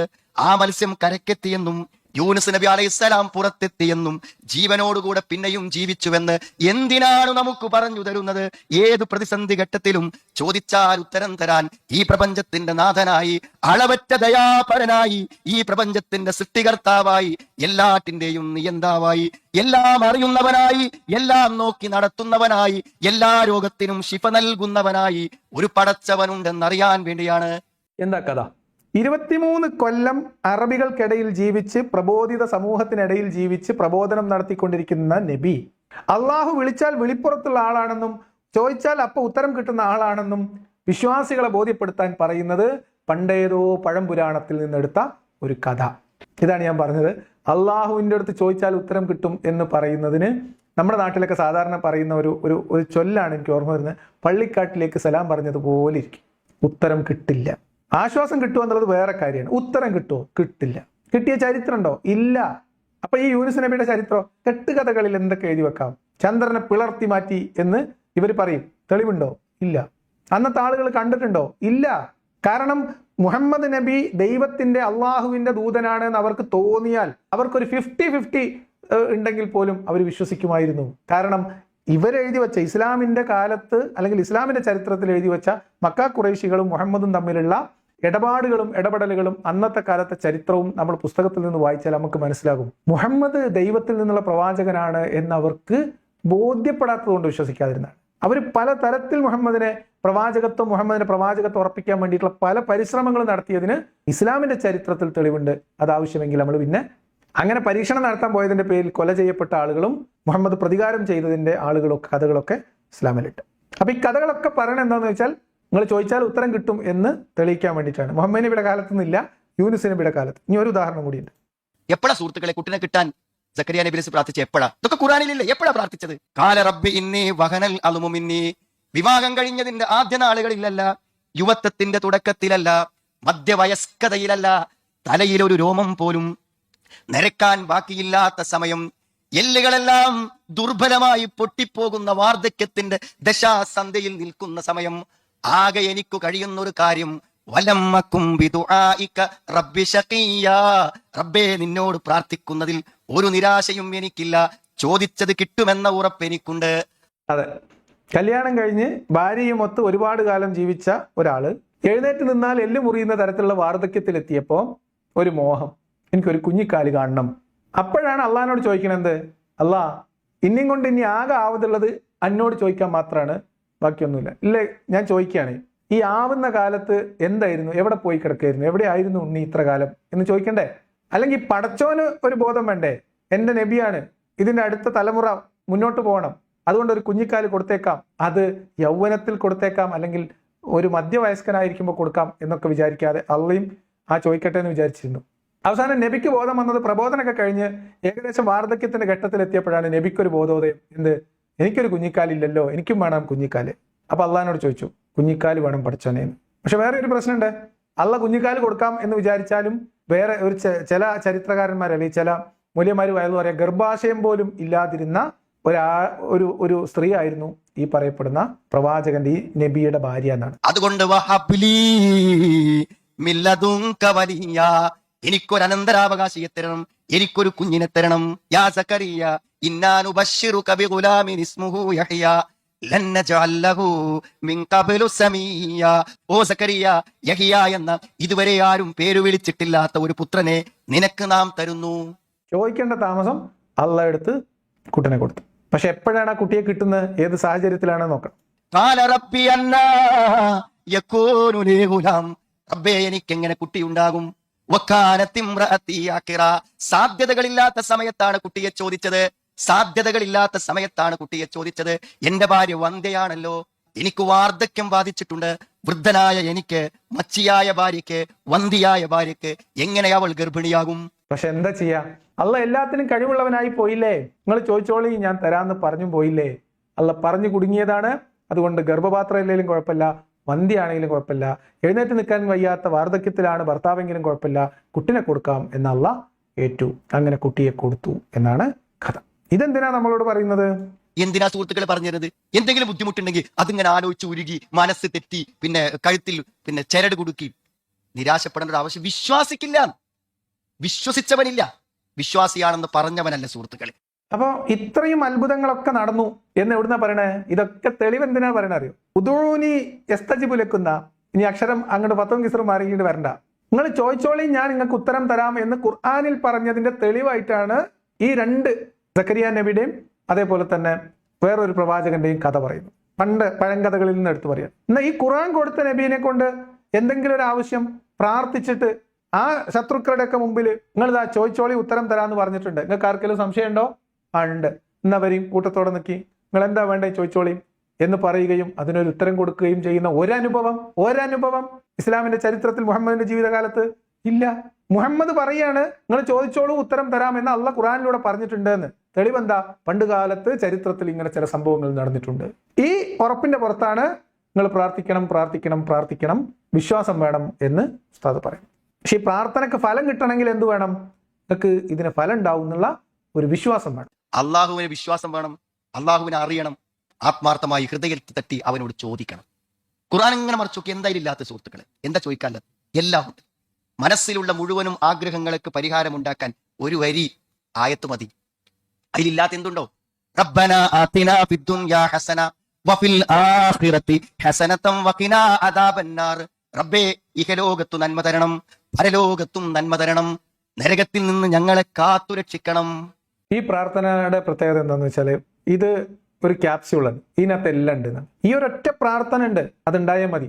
അത് ഏറെക്കുറെ വിശ്വാസത്തിൽ അനുഷ്ഠാനങ്ങളിൽ ജീവിക്കുന്ന ആളുകളൊക്കെ നിർബന്ധമായിട്ടും പ്രാർത്ഥിക്കുകയോ ആമീൻ പറയുകയോ ഒന്നിലധികം തവണ ദിവസേന ചെയ്യുന്ന ഒരു കാര്യം കൂടിയാണ്. എന്നിട്ടും ഈ പ്രാർത്ഥനയ്ക്ക് ഉത്തരം ലഭിക്കുന്നുണ്ടോ എന്നുള്ളത് നിങ്ങൾ ചിന്തിക്കുക. എത്ര സമ്പൂർണ്ണ നന്മ പറഞ്ഞാൽ മക്കളെ തരണം, കുട്ടികളെ തരണം, സമ്പത്ത് തരണം, ബർക്കത്ത് തരണം, ആരോഗ്യം തരണം, ഒന്നും തരണ്ടാത്തില്ല. കഅബ തവാഫ് ചെയ്യുമ്പോൾ നമ്മൾ ഇതാ ചെല്ലവിടുന്നു. എന്തൊക്കെ പ്രാർത്ഥിക്കാൻ വിട്ടുപോയ മുഴുവൻ കാര്യം ഈ വരിയിൽ വരും. ഞാൻ അതിന് പ്രാർത്ഥിച്ചില്ല ഇതിന് പ്രാർത്ഥിച്ചില്ല നമുക്ക് തോന്നൂലേ, മറക്കൂലേ? അത് മുഴുവൻ ഇതിൽ വരും, ഒന്നും വിട്ടുപോകാത്ത പ്രാർത്ഥന. അപ്പൊ സുഹൃത്തുക്കളെ, എല്ലാ ചോദ്യങ്ങൾക്കും ഉത്തരം, എല്ലാറ്റിനും പരിഹാരം ഖുർആനിലുണ്ട്. അതെ. അപ്പൊ എന്തെങ്കിലും നിങ്ങൾ പറയാൻ വിട്ടുപോയാലും അള്ളാഹ് അറിഞ്ഞ് ചെയ്യാൻ നമുക്ക് ഒരു എന്താ പറയാ യൂണിവേഴ്സൽ ആയിട്ടുള്ള ഒരു പ്രാർത്ഥന എന്ത് വേണമെങ്കിൽ ചോദിക്കാം. ഇങ്ങനെ പ്രാർത്ഥിച്ചിട്ട് ഉത്തരം കിട്ടണമെങ്കിലുള്ള കണ്ടീഷനാണ് നേരത്തെ പറഞ്ഞത്. ഉള്ളിൽ നല്ല ഉറപ്പുള്ള വിശ്വാസം വേണം. ഇത് ഞാൻ ചോദിച്ചാൽ ഇതിന്റെ അള്ളാഹ് എനിക്ക് തരും എന്നുള്ള ഉറപ്പ് വേണം. അത് മാത്രം മതിയോ? പോരാ. വനുനസ്സിലു മിനൽ ഖുർആനി മാ ഹുവ ശിഫാഉൻ വറഹ്മത്തുൻ ലിൽ മുഅ്മിനീൻ. ശമനമുണ്ട് ഖുർആനിൽ, സത്യവിശ്വാസികൾക്ക് കാരുണ്യമുണ്ട് ഖുർആനിൽ. അപ്പം ഇവിടുന്ന് അങ്ങോട്ട് ക്ലിയർ ആയിട്ട് പറയാണ്. അപ്പം വിശ്വാസം ഉണ്ടെങ്കിൽ ഖുർആനിൽ ശമനമുണ്ട്, എല്ലാ പ്രശ്നത്തിനും പരിഹാരമുണ്ട്. വിശ്വസിക്കാത്തവർക്കാണെങ്കിലോ വലാ യസീദുന്നാലിമീന ഇല്ലാ ഖസാറാ. സത്യനിഷേധികൾക്ക് നഷ്ടമല്ലാതെ മറ്റൊന്നും ഈ ഖുർആൻ വർദ്ധിപ്പിക്കയില്ല. അപ്പൊ വിശ്വാസികൾക്ക് എല്ലാത്തിനും പരിഹാരം, ശമനം ഖുർആനിലുണ്ട്. സത്യനിഷേധികൾക്ക് പ്രശ്നങ്ങളും നഷ്ടങ്ങളും അല്ലാതെ വേറൊന്നും ഈ ഖുർആൻ കൊണ്ടുണ്ടാവില്ല. ഇത് ആർക്ക് എങ്ങനെയാണ് വന്ന് ഭവിക്കുന്നത് എന്ന് നിങ്ങൾ സ്വയം ആലോചിക്കുക. എന്നാൽ ഖുർആനിൽ വിശ്വസിച്ചവർക്ക് ജീവിതത്തിൽ കാരുണ്യം ലഭിച്ചുകൊണ്ടിരിക്കും, അവർക്ക് ശമനം ലഭിച്ചുകൊണ്ടിരിക്കും, അവിടെ മനസ്സിന്റെ സംശയങ്ങൾ ദൂരീകരിച്ചു കൊണ്ടിരിക്കും, അവിടെ മനസ്സിന്റെ പ്രതിസന്ധികൾക്ക് പരിഹാരം പറഞ്ഞു കൊടുത്തുകൊണ്ടേയിരിക്കും. ഇനി നമ്മൾ സമകാലിക സംഭവ വികാസങ്ങളിലേക്ക് വെറുതെ ഒന്ന് കണ്ണോടിക്കാം. ലോകത്തുള്ള മുഴുവൻ മുസ്ലിങ്ങളും ആത്മാർത്ഥമായിട്ട് വിശ്വസിച്ച് പ്രാർത്ഥിക്കുന്ന ഒന്നിലധികം പ്രശ്നങ്ങൾ ലോകത്ത് നടക്കുന്നുണ്ട്. എവിടെയെങ്കിലും ദൈവത്തിന്റെ സഹായം, അള്ളാഹുവിന്റെ സഹായം, ഈ പറയപ്പെടുന്ന കാരുണ്യം എവിടെയെങ്കിലും ലഭിച്ചിട്ടുണ്ടോ? ലഭിക്കുമെന്ന് നിങ്ങൾ വിചാരിക്കുന്നുണ്ടോ? ഇല്ല. ഇതാണ് ഞാൻ പറഞ്ഞത്. ഈ പ്രാർത്ഥന എന്ന് പറയുന്നത് മനുഷ്യരെ കൊലക്ക് കൊടുക്കുന്ന പ്രാർത്ഥനയാണ്. ഇത് കേവലം അസുഖത്തിന് ചികിത്സിക്കാതെ പ്രാർത്ഥിച്ച് വീടിനകത്തിരിക്കുന്നത് മുതൽ ഒരു യുദ്ധമുഖത്ത് പ്രശ്നം പ്രതിസന്ധി നേരിടുമ്പോൾ കുഞ്ഞുങ്ങളെയും സ്ത്രീകളെയും അള്ളാഹുവിന്റെ മാർഗത്തിൽ എന്ന പേരിൽ പ്രതിരോധിക്കാൻ വേണ്ടി അണിനിരത്തുന്നതിൽ വരെ എത്തി നിൽക്കുന്ന ക്രൂരതയാണ്. മനുഷ്യരെ കൊലക്ക് കൊടുക്കലാണ്, അന്ധമായ വിശ്വാസമാണ്, വ്യാജമായ സമാധാനമാണ്, വ്യാജമായ പരിഹാരമാണ്. ഒരു തലത്തിലും ഫലം കാണാത്ത സാധനം. എവിടെയെങ്കിലും മുസ്ലിങ്ങൾ കെടുതി അനുഭവിക്കുന്നിടത്ത് അള്ളാഹുവിന്റെ സഹായം ഇല്ല. പിന്നെ എങ്ങനെയാണ് ഇവർ ഇതിന് ആശ്വാസം കണ്ടെത്തുന്നത്? എങ്ങനെയാണ് അവർ ന്യായീകരിക്കുന്നത്? രണ്ട് തരത്തിലാണ് ന്യായീകരിക്കുക. ഒന്ന്, ഇപ്പം ചൈനയിൽ നിന്നാണല്ലോ കോവിഡ് പൊട്ടിപ്പുറപ്പെട്ടത്. ആ ചൈനയിൽ നിന്ന് കോവിഡിന്റെ ഉത്ഭവം ഉണ്ടായ സമയത്ത് ലോകത്തെമ്പാടുമുള്ള മുസ്ലിം പണ്ഡിതന്മാർ അതിനെ വ്യാഖ്യാനിച്ചത് എങ്ങനെയാണ് നിങ്ങൾ ആലോചിക്കുക. അത് ലോകം മുഴുവൻ പടർന്ന് പന്തലിച്ച് അല്ലെങ്കിൽ എല്ലായിടത്തും വ്യാപിച്ച് മക്കയിലും വ്യാപിച്ച് ഹജ്ജും നിർത്തിവെച്ചപ്പം അതിനെ പിന്നെ അവരെങ്ങനെയാണ് സംസാരിച്ചത്, അതെന്താണെന്നാണ് അവർ വ്യാഖ്യാനിച്ചത് നിങ്ങൾ ആലോചിക്കുക.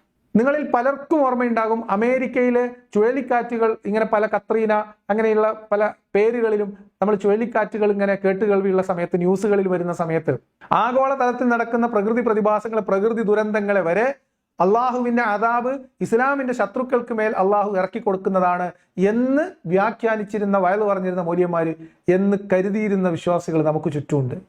അപ്പം സ്വാഭാവികമായിട്ടോ ആളുകളുടെ ഭൗതികമായ ഇടപെടലുകൾ കൊണ്ടോ സംഭവിക്കുന്ന മാറ്റങ്ങളെ, അത് ദുരന്തമായാലും അത് ഏതെങ്കിലും തരത്തിലുള്ള ശമനമായാലും അത് ദൈവത്തിൽ ആരോപിച്ച് ദൈവം ഇടപെടുന്നു എന്ന് വ്യാജമായി ആശ്വസിക്കുകയാണ് ചെയ്യുന്നത്. ഇപ്പൊ ഒരു ഉദാഹരണം പറയാം. ഞാൻ സാധാരണഗതിയിൽ ഇത്തരം ദുരന്ത മുഖങ്ങളിൽ നിങ്ങളുടെ ദൈവം എവിടെയെന്ന് ചോദിക്കുന്ന ആളല്ല, അത്തരം ദയാരഹിതമായ ചോദ്യം ചോദിക്കുന്ന ആളല്ല, അങ്ങനെ ചോദിക്കുന്ന താല്പര്യമില്ല. ഞാൻ ഒരു ഉദാഹരണത്തിന് വേണ്ടി മാത്രം ആ രീതിയിലല്ലാത്ത ഒരു കാര്യം നിങ്ങളെ ഓർമ്മിപ്പിക്കാം. ഇപ്പൊ ഫലസ്തീൻ ഇഷ്യൂവില് അറബ് രാജ്യങ്ങൾ എന്ത് ചെയ്യണം എന്നറിയാതെ അങ്ങോട്ടും ഇങ്ങോട്ടും നോക്കി നഖം കടിച്ചുകൊണ്ടിരിക്കുകയാണ്. രാഷ്ട്രീയമായി ഇടപെടലിന് ഒരുപാട് പ്രതിസന്ധികൾ, ഭൗതികമായ പ്രതിസന്ധികൾ അവരെ നേരിട്ടുകൊണ്ടിരിക്കുകയാണ്. എങ്ങനെയാണ് ഇതിനെ ടാക്കിൾ ചെയ്യേണ്ടത്? ഇവർക്ക് സഹായിക്കണമെന്നുണ്ട്, പ്രശ്നങ്ങൾ പരിഹരിക്കണം എന്ന് ചിലർക്കെങ്കിലും ആത്മാർത്ഥമായിട്ടുള്ള ആഗ്രഹമുണ്ട്. പക്ഷേ അത് പ്രാവർത്തികമാക്കാനുള്ള ടെക്നിക്ക് ഇവർക്ക് ഇതുവരെ ഏത് തരത്തിൽ ഇതിനെ ഇടപെടണം എന്നതിൽ അവർ തീരുമാനം സമവായം ആയിട്ടില്ല. കൂടിയാലോചനകൾ നടക്കുന്നു, അവരുടെ പല സമ്മേളനങ്ങളും മീറ്റിങ്ങുകളും മാറ്റിവെക്കുന്നു. എന്നിട്ട് അവർ പ്രത്യേകമായിട്ട് ഈ വിഷയത്തിൽ മീറ്റിംഗ് കൂടുന്നു. 6, 7, 8 തവണ ഇതിനോടകം അറബ് രാജ്യങ്ങളുടെ, ഇസ്ലാമിക രാഷ്ട്രങ്ങളുടെ പല മീറ്റിങ്ങുകളും നടന്നു കഴിഞ്ഞു. ഇവിടെ എവിടെയും ദൈവം പിക്ചറിലില്ല. 10,000-കണക്കിന് മനുഷ്യർ, വിശ്വാസികൾ, കുട്ടികൾ, സ്ത്രീകൾ കൊല ചെയ്യപ്പെടുന്നു. ഇസ്ലാമിന്റെ അല്ലെങ്കിൽ അള്ളാഹുവിന്റെ ഏറ്റവും കൊടിയ ശത്രുക്കളായിട്ടുള്ള ആളുകളും അവരുടെ സഹായികളുമായിട്ട്. വിശ്വാസത്തിന്റെ ആംഗിളിൽ നിന്നിട്ടാണ് ഞാൻ പറയുന്നത്, വിശ്വാസികൾ ചിന്തിക്കാൻ വേണ്ടി പറയാണ്. എവിടെയും അള്ളാഹുവിന്റെ സഹായത്തിന്റെ ഒരു ലാഞ്ചനയുമില്ല, അള്ളാഹുവിന്റെ സഹായം വരാനും പോകുന്നില്ല. സഹായം പക്ഷെ ഇപ്പോൾ പോലും നിങ്ങൾ ആലോചിക്കൂ, സലാം യാ മഹദി എന്നുള്ള പാട്ടും പാടി ഇതിൽ നിന്ന് രക്ഷിക്കാൻ അള്ളാഹു പറഞ്ഞയക്കാൻ പോകുന്ന ഒരു രക്ഷകനെയും കാത്ത് പ്രാർത്ഥനയിൽ മുഴുകി ജിഹാദിനൊരുങ്ങിയിരിക്കുന്ന ആളുകളെ, ആളുകളെ മാനസികമായി തയ്യാറെടുക്കുന്ന ആളുകളെ നമുക്ക് കാണാൻ പറ്റും. അത് മാറ്റിവെക്കും. അപ്പൊ വേറെ സഹായങ്ങളൊന്നും ഇല്ല, സഹായങ്ങളൊന്നും വരാനും പോകുന്നില്ല. ഒരു വ്യത്യാസവും അള്ളാഹുവിനെ കൊണ്ട് ചെയ്യാൻ കഴിയില്ല. ഇനി ഏതെങ്കിലും തരത്തിൽ അറബ് രാഷ്ട്രങ്ങൾ മറ്റു രാഷ്ട്രങ്ങളുടെയൊക്കെ പിന്തുണയോടുകൂടി രാഷ്ട്രീയമായ ഒരു പരിഹാരം, ഒരു വെടിനിർത്തൽ, ഏതെങ്കിലും തരത്തിൽ താൽക്കാലികമായിട്ടുള്ള ഒരു ശമനം, ഒരു ആശ്വാസം അവിടെ നേടിയെന്ന് വിചാരിക്കാം. അപ്പോൾ അള്ളാഹ് ആമത്തോടിന്റെ ഉള്ളിൽ നിന്ന് തല പുറത്തോട്ടിടുന്നത് പോലെ വിശ്വാസികളുടെ നാക്കിലൂടെ അള്ളാഹുവിന്റെ ഇടപെടലിന് തെളിവായിട്ട് വരും. നിങ്ങൾ കാത്തിരുന്നോ? കാരണം ഏത് കാലഘട്ടത്തിലും ഏത് യുദ്ധത്തിനും ഒരു അറുതി ഉണ്ടാവും, ഒരു അവസാനം ഉണ്ടാവുമല്ലോ. ഈ ഇസ്രായേൽ ഫലസ്തീൻ ഇഷ്യൂ തീരുന്ന സമയത്ത് അത് അള്ളാഹുവിന്റെ ഇടപെടലാണ് എന്ന് പറഞ്ഞിട്ട് വയലു പറയുന്ന മൂല്യമാർ ഇവിടെ ഉണ്ടാവും. ഇതാണ് അള്ളാഹുവിന്റെ സഹായത്തിനും ഉത്തരത്തിനുള്ള തെളിവ്. വിശ്വാസികളൊന്ന് മനസ്സിരുത്തി ആലോചിക്കുക. ഇതല്ലാത്ത എന്തെങ്കിലും ഒരു സഹായം, ഒരു പ്രാർത്ഥനയ്ക്കുള്ള ഉത്തരം അള്ളാഹു നിങ്ങളുടെ ജീവിതത്തിൽ, നിങ്ങളുടെ ചുറ്റുമുള്ള മനുഷ്യരുടെ ജീവിതത്തിൽ, യഥാർത്ഥത്തിൽ നിങ്ങൾ നേരിടുന്ന പ്രശ്നത്തിൽ നിങ്ങൾ കണ്ടെത്തിയതല്ലാത്ത ഒരു പരിഹാരം ഉണ്ടായിട്ടുണ്ടോ? പോട്ടെ, നമ്മുടെ CM ഔലിയപ്പാപ്പ ഇവിടെ മാറ്റിക്കൊടുത്തു എന്ന് പറയുന്ന രോഗം, കുട്ടികളില്ലാത്തവർക്ക് കുട്ടികളെ കൊടുത്തു എന്ന് പറയുന്ന അത്രയും എങ്കിലും ഒരു റിസൾട്ട് അള്ളാഹുവിനോടുള്ള പ്രാർത്ഥനയിൽ നിന്ന് ഉണ്ടായിട്ടുണ്ടോ? നിങ്ങൾ സ്വന്തത്തോട് ആലോചിക്കും, ചോദിക്കും. അത്രയാണ് ആ കാര്യത്തിൽ പറയാനുള്ളത്. അപ്പൊ വിശ്വാസം ഉണ്ടെങ്കിൽ അള്ളാഹ് സഹായിക്കും എന്ന ഇദ്ദേഹത്തിന്റെ വാദമാണ് നമ്മൾ കേട്ടോണ്ടിരിക്കുന്നത്. ഇനി വിശ്വസിച്ചവർക്കൊക്കെ അള്ളാഹിന്റെ സഹായം കിട്ടുന്നതാണോ? അള്ള പറഞ്ഞ ഒരു കാര്യം അതിലൊരു തെറ്റ് സംഭവിച്ചാൽ പിന്നെ തിരിച്ചു വരൽ സഹോദരങ്ങളെ നല്ല ബുദ്ധിമുട്ടാണ്. ഞാൻ ചിലപ്പോഴൊക്കെ വെല്ലുവിളിയോടെ ചോദിക്കലുണ്ട്, ഈ പലിശക്കൊക്കെ ലോൺ എടുത്ത് കടെടുത്ത ആൾക്കാർ ഓരോ ആഗ്രഹങ്ങൾ പൂർത്തീകരിച്ചത് എവിടെയെങ്കിലും കേട്ടിട്ടുണ്ട് സുഹൃത്തുക്കളെ? അങ്ങനെ സംഭവിക്കാൻ പാടുന്നു. നിങ്ങൾ എന്ത് ഇവിടെ അങ്ങനെ സംഭവിക്കാൻ പാടുന്നു? അള്ളാഹു ഏറ്റവും കോപമുള്ള ഒരു പ്രവൃത്തിയിലൂടെ നമ്മൾ ആരെങ്കിലും സമ്പന്നരാകും? അപ്പൊ അതൊക്കെ നമ്മൾക്ക് അങ്ങനെ വിശ്വാസം ഇല്ലാത്തതുകൊണ്ടല്ലേ? എന്താ ചെയ്യാ? അപ്പൊ അള്ളാഹുവിന്റെ ഇപ്പൊ വിശ്വാസം ഉണ്ട്, വിശ്വസിച്ചിട്ട് നിങ്ങൾ പ്രാർത്ഥിച്ചാലും ഒരു കണ്ടീഷൻ, അടുത്തൊരു കണ്ടീഷൻ വെക്കുകയാണ്. അള്ളാഹുവിന് ഇഷ്ടമില്ലാത്തൊരു കാര്യം, അള്ളാഹ് ചെയ്യരുതെന്നൊരു പറഞ്ഞൊരു കാര്യം ചെയ്തിട്ട് നിങ്ങൾ രക്ഷപ്പെടില്ല. അതിന്റെ തെളിവാണ് പലിശ. പലിശയുമായി ബന്ധപ്പെട്ട് ജീവിക്കുന്ന ആരെങ്കിലും രക്ഷപ്പെടുമോ സുഹൃത്തുക്കളെ എന്നാണ് ചോദ്യം. അങ്ങനെ രക്ഷപ്പെടാൻ പാടുണ്ടോ സുഹൃത്തുക്കളെ? ബാങ്ക് ലോൺ എടുത്തിട്ട് കച്ചവടം തുടങ്ങിയിട്ട് വിജയിക്കാൻ പാടുണ്ടോ സുഹൃത്തുക്കളെ? നിങ്ങൾ ഉറപ്പിച്ചോളി, പടച്ചോനില്ല. പടച്ചോൻ ഉണ്ടെങ്കിൽ, പടച്ചോൻ ഈ പറഞ്ഞതൊക്കെ ശരിയാണെങ്കിൽ, പടച്ചോൻ ദുആക്ക് ഉത്തരം കൊടുക്കുന്നതും ബർക്കത്ത് കൊടുക്കുന്നതും പടച്ചോൻ അനുസരിക്കുന്നവർക്ക് മാത്രമാണെങ്കിൽ പലിശ കൊണ്ട് കച്ചവടം തുടങ്ങിയിട്ട് ആരും രക്ഷപ്പെടാൻ പാടില്ല. അങ്ങനെ സംഭവിക്കാൻ പാടുണ്ടോ സുഹൃത്തുക്കളെ? പാടില്ല, പടച്ചോൻ ഉണ്ടെങ്കിൽ. പക്ഷെ ഇങ്ങനെ സംഭവിക്കുന്നുണ്ടോ? ഉണ്ട്. പേരെടുത്ത് പറയാവുന്ന പല മുസ്ലിം സിംബലുകളായിട്ട് നിങ്ങൾ ഉയർത്തിക്കൊണ്ടുപോകുന്ന പല കച്ചവടക്കാരും എന്നല്ല എല്ലാ കച്ചവടക്കാരും ബാങ്ക് ഇടപാടും പലിശ ഇടപാടുമായി ബന്ധപ്പെട്ട് തന്നെയാണ് കച്ചവടം നടത്തുന്നത്. അവരുടെ കച്ചവടത്തിൽ ധനകാര്യ വിനിമയത്തിൽ പലിശയുടെ ഇടപെടലുകൾ ഉണ്ടാവും. പലിശ ഉണ്ട്. അപ്പൊ അങ്ങനെ കച്ചവടം ചെയ്ത് വിജയിക്കാൻ പാടുണ്ടോന്നാണ്. അള്ള ഉണ്ടെങ്കിൽ പാടില്ല. അപ്പൊ ആൾക്കാർ അങ്ങനെ വിജയിക്കുന്നില്ലേ? ആളുകൾ സ്വസ്ഥമായിട്ട് കാര്യങ്ങൾ ചെയ്യുന്നില്ലേ? ഉണ്ട്. അപ്പൊ അതിന്റെ അർത്ഥം അല്ലല്ല. ഉസ്താദ് പറഞ്ഞെന്ന തെളിവ് വെച്ച് നോക്കിയാലും അല്ലല്ല. അവർക്ക് വിശ്വാസികളാകാൻ സാധ്യമല്ല. അവർക്കിടയിൽ അഭിപ്രായ ഭിന്നതയുള്ള കാര്യങ്ങളിൽ നിന്നെ വിധികർത്താവായി സ്വീകരിക്കുന്നതുവരെ, നിന്റെ നിയമങ്ങൾ, നീ പറഞ്ഞ കാര്യങ്ങൾ അവർ പാലിക്കുന്നതുവരെ. മാത്രമല്ല ഹറജം മിമ്മാ ഖളൈത്, നീ പറഞ്ഞൊരു കാര്യത്തിൽ അവർക്കൊരു മനപ്രയാസം പോലും ഉണ്ടാവാൻ പാടില്ല. വയുസല്ലിമൂ തസ്ലീമാ, പൂർണ്ണമായും അള്ളാഹുവിന്റെ നിയമങ്ങൾക്ക് അവർ പൂർണ്ണമായും സമർപ്പിച്ചിരിക്കണം, തസ്ലീം ചെയ്തിരിക്കണം, കീഴ്പ്പെട്ടിരിക്കണം, വഴങ്ങിയിരിക്കണം, അനുസരിച്ചിരിക്കണം. ഇത്രയും നിബന്ധനകൾ അള്ളാഹിന്റെ പ്രാർത്ഥനയ്ക്ക് ഉത്തരം കിട്ടണമെങ്കിൽ ഉണ്ട്. അപ്പൊ നിങ്ങൾ വിശ്വസിച്ചു, എന്നിട്ട് നിങ്ങൾ പ്രാർത്ഥിക്കുന്നു, നിങ്ങൾക്ക് ഉത്തരം കിട്ടുന്നില്ലെങ്കിൽ നിങ്ങൾ ഇതിലേതെങ്കിലും ഒരു പ്രശ്നത്തിലായിരിക്കും. നിങ്ങളൊന്ന് ഈ പലിശ ഉണ്ടാവും, നിങ്ങളെ നിസ്കാരത്തിൽ പ്രശ്നങ്ങൾ ഉണ്ടാവും, നിങ്ങൾ ശരിയായ രീതിയിൽ അള്ളാഹ് പറഞ്ഞ എല്ലാ കാര്യങ്ങളും അനുസരിക്കുന്നുണ്ടാവില്ല, അങ്ങനെ എന്തെങ്കിലും കാരണം കൊണ്ടായിരിക്കും. അതുകൊണ്ടായിരിക്കാം അള്ളാഹു നിങ്ങളുടെ പ്രാർത്ഥനയ്ക്ക് ഉത്തരം തരാത്തത്. وَلَنَبْلُوَنَّكُمْ بِشَيْءٍ مِّنَ الْخَوْفِ وَالْجُوعِ وَنَقْصٍ مِّنَ الْأَمْوَالِ وَالْأَنفُسِ وَالثَّمَرَاتِ وَبَشِّرِ الصَّابِرِينَ. വിശ്വാസികളോട് അള്ളാഹ് പറയാണ്, അള്ളാഹ്ക്ക് വഴിപ്പെട്ട് ജീവിക്കുന്നവരെ അള്ളാഹ് പരീക്ഷിക്കുന്ന, രോഗം കൊണ്ട് പരീക്ഷിക്കും. പെട്ടെന്ന് ഭർത്താവാണ് മരിച്ചു, ഒന്നുമില്ലാതെ വിധവയായി, പടച്ചോൻ തരുന്ന പറയണത് അങ്ങനത്തെ അവസ്ഥകൾ. എന്താ സുഹൃത്തുക്കളെ പരിഹാരം? അപ്പൊ നേരത്തെ പറഞ്ഞത് വിശ്വാസമുണ്ട്, വിശ്വാസത്തിൽ ന്യൂനതകൾ ഉണ്ടെങ്കിൽ ഫലം കിട്ടൂല, നിങ്ങൾ വിജയിക്കൂല, വിജയിക്കാൻ പാടില്ല, നിങ്ങളുടെ പ്രശ്നത്തിന് പരിഹാരം ഉണ്ടാവാൻ പാടില്ല, പ്രശ്നങ്ങൾ ഉണ്ടായിക്കൊണ്ടേയിരിക്കണം, നഷ്ടം ഉണ്ടാവണം. ഇനി എല്ലാം തികഞ്ഞ വിശ്വാസിയാണെങ്കിലോ, എന്നിട്ടും പ്രാർത്ഥിച്ചിട്ട് ഉത്തരം കിട്ടുന്നില്ലെങ്കിലോ, നിങ്ങൾ പ്രശ്നത്തിലും പ്രയാസത്തിലും അസുഖത്തിലും കടത്തിലും ദുരിതത്തിലും ദാരിദ്ര്യത്തിലാണെങ്കിലോ, അപ്പൊ അത് അള്ളാഹിന്റെ പരീക്ഷണമാണ്. കാരണം നിങ്ങൾ ശരിയായ വിശ്വാസിയാണ്. അപ്പൊ നിങ്ങളെ അള്ളാഹുവിന് പരീക്ഷിക്കണം തോന്നും. കാരണം നിങ്ങളെ അള്ളാഹുവിന് ഭയങ്കര ഇഷ്ടമാണ്.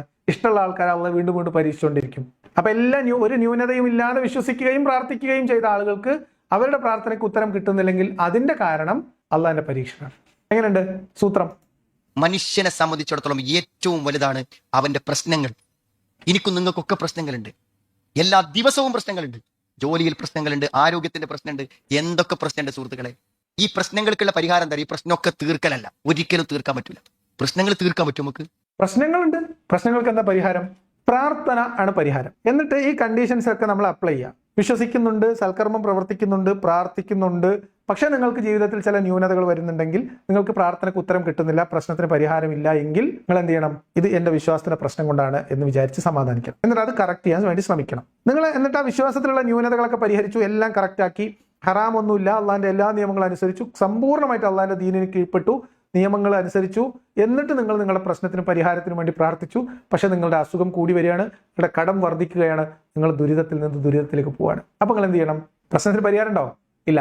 അപ്പൊ അത് നിങ്ങൾ അള്ളാഹുവിന്റെ പരീക്ഷണമാണ് എന്നും അള്ളാഹു എന്നെ സ്നേഹിച്ചു തുടങ്ങിയിരിക്കുന്നു എന്നും എനിക്ക് ഒരു കാലിൽ ഉണ്ടായിരുന്ന പ്രശ്നം രണ്ടാമത്തെ കാലിലേക്കും വന്നിരിക്കുന്നു എന്ന് നിങ്ങൾ മനസ്സിലാക്കുമ്പോൾ അവിടെ അള്ളാഹു നിങ്ങളിലേക്ക് അടുക്കുകയാണെന്നും അള്ളാഹു നിങ്ങളെ കൂടുതൽ കൂടുതൽ പരീക്ഷിക്കുകയാണ് എന്ന് പറഞ്ഞാൽ അള്ളാഹു നിങ്ങളെ കൂടുതൽ കൂടുതൽ സ്നേഹിക്കുകയാണ് എന്ന് സമാധാനിക്കണം. എന്നിട്ട് ഈ പ്രശ്നത്തിനും ഈ പരീക്ഷണത്തിനൊക്കെ ഉള്ള ഉത്തരം മരിച്ചു ചെന്നാൽ എനിക്ക് അവിടെ അള്ളാഹ് തരും എന്ന് ആശ്വസിക്കണം. അതാണ് ഇസ്ലാം മുന്നോട്ട് വെക്കുന്ന സമാധാനം, പ്രതിസന്ധി, പ്രയാസം, അതിനുള്ള പരിഹാരം. ഇനി ഇദ്ദേഹത്തിന്റെ ജീവിതത്തിൽ ഭൗതികമായ പ്രശ്നങ്ങൾ അലട്ടുന്ന ആളുകളുമായി സംസാരിച്ചിട്ട് അവരോട് പരിഹാരം നിർദ്ദേശിക്കുന്നതും അതിൽ അദ്ദേഹത്തിന്റെ വീക്ഷണവും വിശദീകരിക്കുന്ന 1-2 ഭാഗങ്ങൾ കൂടി കേൾക്കാം. ഒരു പെണ്ണിന് മാനസിക പ്രശ്നം വന്നപ്പോൾ അവളെ കൗൺസിലിങ്ങിന് കൊണ്ടുപോയി തരാം. എത്ര കൊല്ല കൗൺസിലിംഗ്? 2 കൊല്ലം. ഒരു ആശുപത്രിയിലെ ക്ലിനിക്കൽ സൈക്കോളജിസ്റ്റ് 2 കൊല്ലാണ് ഒരു സഹോദരിക്ക് കൗൺസിലിംഗ് കൊടുക്കുന്നത്. അപ്പൊ 2 കൊല്ലത്തെ കൗൺസിലിംഗ് കഴിഞ്ഞിട്ട് ഇയാൾ അവളോട് ചോദിക്കാണ്, ഭർത്താവ് എന്താ നീ നിസ്കരിക്കാം? എനിക്കതിൽ വിശ്വാസമല്ല. അതാ കൗൺസിലിംഗ് കൊണ്ട് കിട്ടിയ ഗുണം. 2 കൊല്ലത്തെ കൗൺസിലിംഗ് കൊണ്ട് നിസ്കാരമൊക്കെ ഉണ്ടായിരുന്ന സഹോദരി പറയാണ്, എനിക്കതിൽ വിശ്വാസമല്ല. അപ്പൊ എന്തേ സുഹൃത്തുക്കളെ, ജീവിത പ്രതിസന്ധികൾക്ക് ഭൗതികമായ പരിഹാരം എന്താ? ഭൗതികമായ പരിഹാരം എന്താ? എന്താ ഇപ്പൊ ദുന്യവിയായിട്ട് പരിഹാരം കൊടുക്കാൻ പറ്റുന്നത്? എന്താണ്ടല്ല എന്റെ വിശ്വാസം ഒഴിവാക്കിയതിന് നേരാവുന്ന അതാ ഈ നിസ്കാരം പരിപാടിയൊക്കെ ഒഴിവാക്കിയാൽ തന്നെ കുറെ സമാധാനം കിട്ടുന്നതാണ് ഒരു പറഞ്ഞു കൊടുക്കുക, അല്ലാതെ വേറെന്താ പറഞ്ഞു കൊടുക്കുക? അതൊരു പരിഹാരമാണ്. വാസ്തവത്തിൽ ചില പ്രശ്നങ്ങൾക്ക് നിങ്ങൾ ഈ വിശ്വാസമൊക്കെ ഒന്ന് കുറച്ചാൽ തന്നെ പരിഹാരമാണ്. അത് ഉസ്താദിന് മനസ്സിലാവാത്തതുകൊണ്ടാണ്. നിങ്ങൾ നേരത്തെ പറഞ്ഞ സ്ത്രീയെ എന്ത് ആവശ്യത്തിന് വേണ്ടിയിട്ടാണ് കൗൺസിലിങ്ങിന് 2 വർഷം കൊണ്ടുപോയത് എന്നതിന്റെ കാരണം, അതിന്റെ കേസ് സ്റ്റഡി നടത്തിയാൽ നമുക്ക് ആ കാര്യം മനസ്സിലാവും. അമിതമായ വിശ്വാസവും അമിതമായ ദൈവത്തിലുള്ള ഡിപ്പെൻഡൻസിയും മാത്രം കൊണ്ട് ഭൗതികമായ പരിഹാരങ്ങൾ തേടാതെ എത്തുന്ന ചില അവസ്ഥ ഉണ്ടാവും വിശ്വാസികൾക്ക്. ഒരു സിനിമയിൽ ഭക്തിയില്ലാത്ത ശ്രീനിവാസനെ ശബരിമലക്ക് പറഞ്ഞയക്കുന്ന ഒരു രംഗം ഓർമ്മയുണ്ടോ? അത് കഴിഞ്ഞിട്ട് പിന്നെ ശ്രീനിവാസൻ തിരിച്ചു വരും. ശ്രീനിവാസൻ തിരിച്ചു വരുമ്പോൾ ശ്രീനിവാസന്റെ വിശ്വാസികളായിട്ടുള്ള കുടുംബം, അച്ഛനും ഭാര്യയും കൂടിയും എന്താ പ്രാർത്ഥിക്കുന്നത്? വിശ്വാസം എല്ലാവരും കുഴപ്പമില്ല, ഞാൻ മാലെന്ന് അയച്ചു കളയും എന്നാണ്.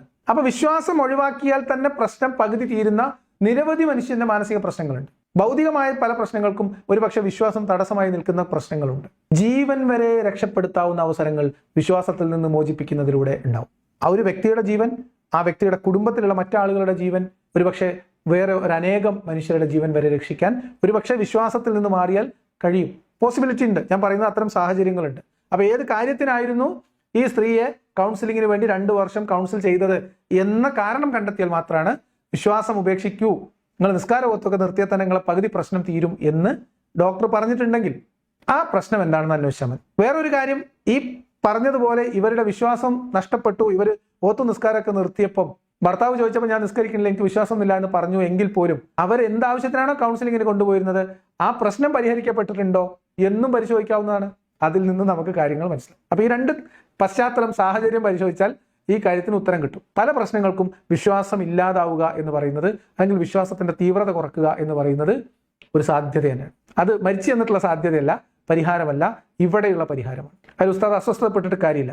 ഇനി ഉസ്താദാണെങ്കിൽ എന്താ ചെയ്യുക? ഉസ്താദിന്റെ അടുത്ത് ഒരാൾ വരികയാണ്, പ്രയാസം പറയാണ്. അപ്പൊ ഉസ്താദ് എന്ത് ചെയ്യും? ഉസ്താദ് ഈ പറയപ്പെടുന്ന പെൺകുട്ടികൾക്ക്, ഇപ്പൊ മനപ്രയാസമുള്ള, മാനസിക പ്രശ്നങ്ങളുള്ള ആളുകളെ ശാസ്ത്രീയമായ പരിശോധനകൾക്കും കൗൺസിലിങ്ങിനും ചികിത്സയ്ക്കും വിധേയമാക്കാതെ എന്ത് ചെയ്യണമെന്നാണ് ഉസ്താദിന്റെ അഭിപ്രായം എന്നറിയോ? അതുകൂടി കേട്ടിട്ട് നമുക്ക് വേറൊരു വിഷയത്തിലേക്ക് പോകാം. എന്ന സുഹൃത്തുക്കളെ 10ഉം 20ഉം സിറ്റിംഗ് ഒന്നും വേണ്ട. നിങ്ങളുടെ ജീവിത പ്രതിസന്ധിക്കും പ്രശ്നത്തിനും നിങ്ങൾ ഇസ്ലാമിനെ കുറിച്ച് ഒരു പണ്ഡിതനോട് ഒരു ചെറിയ ചോദ്യം ചോദിച്ചാൽ മതി.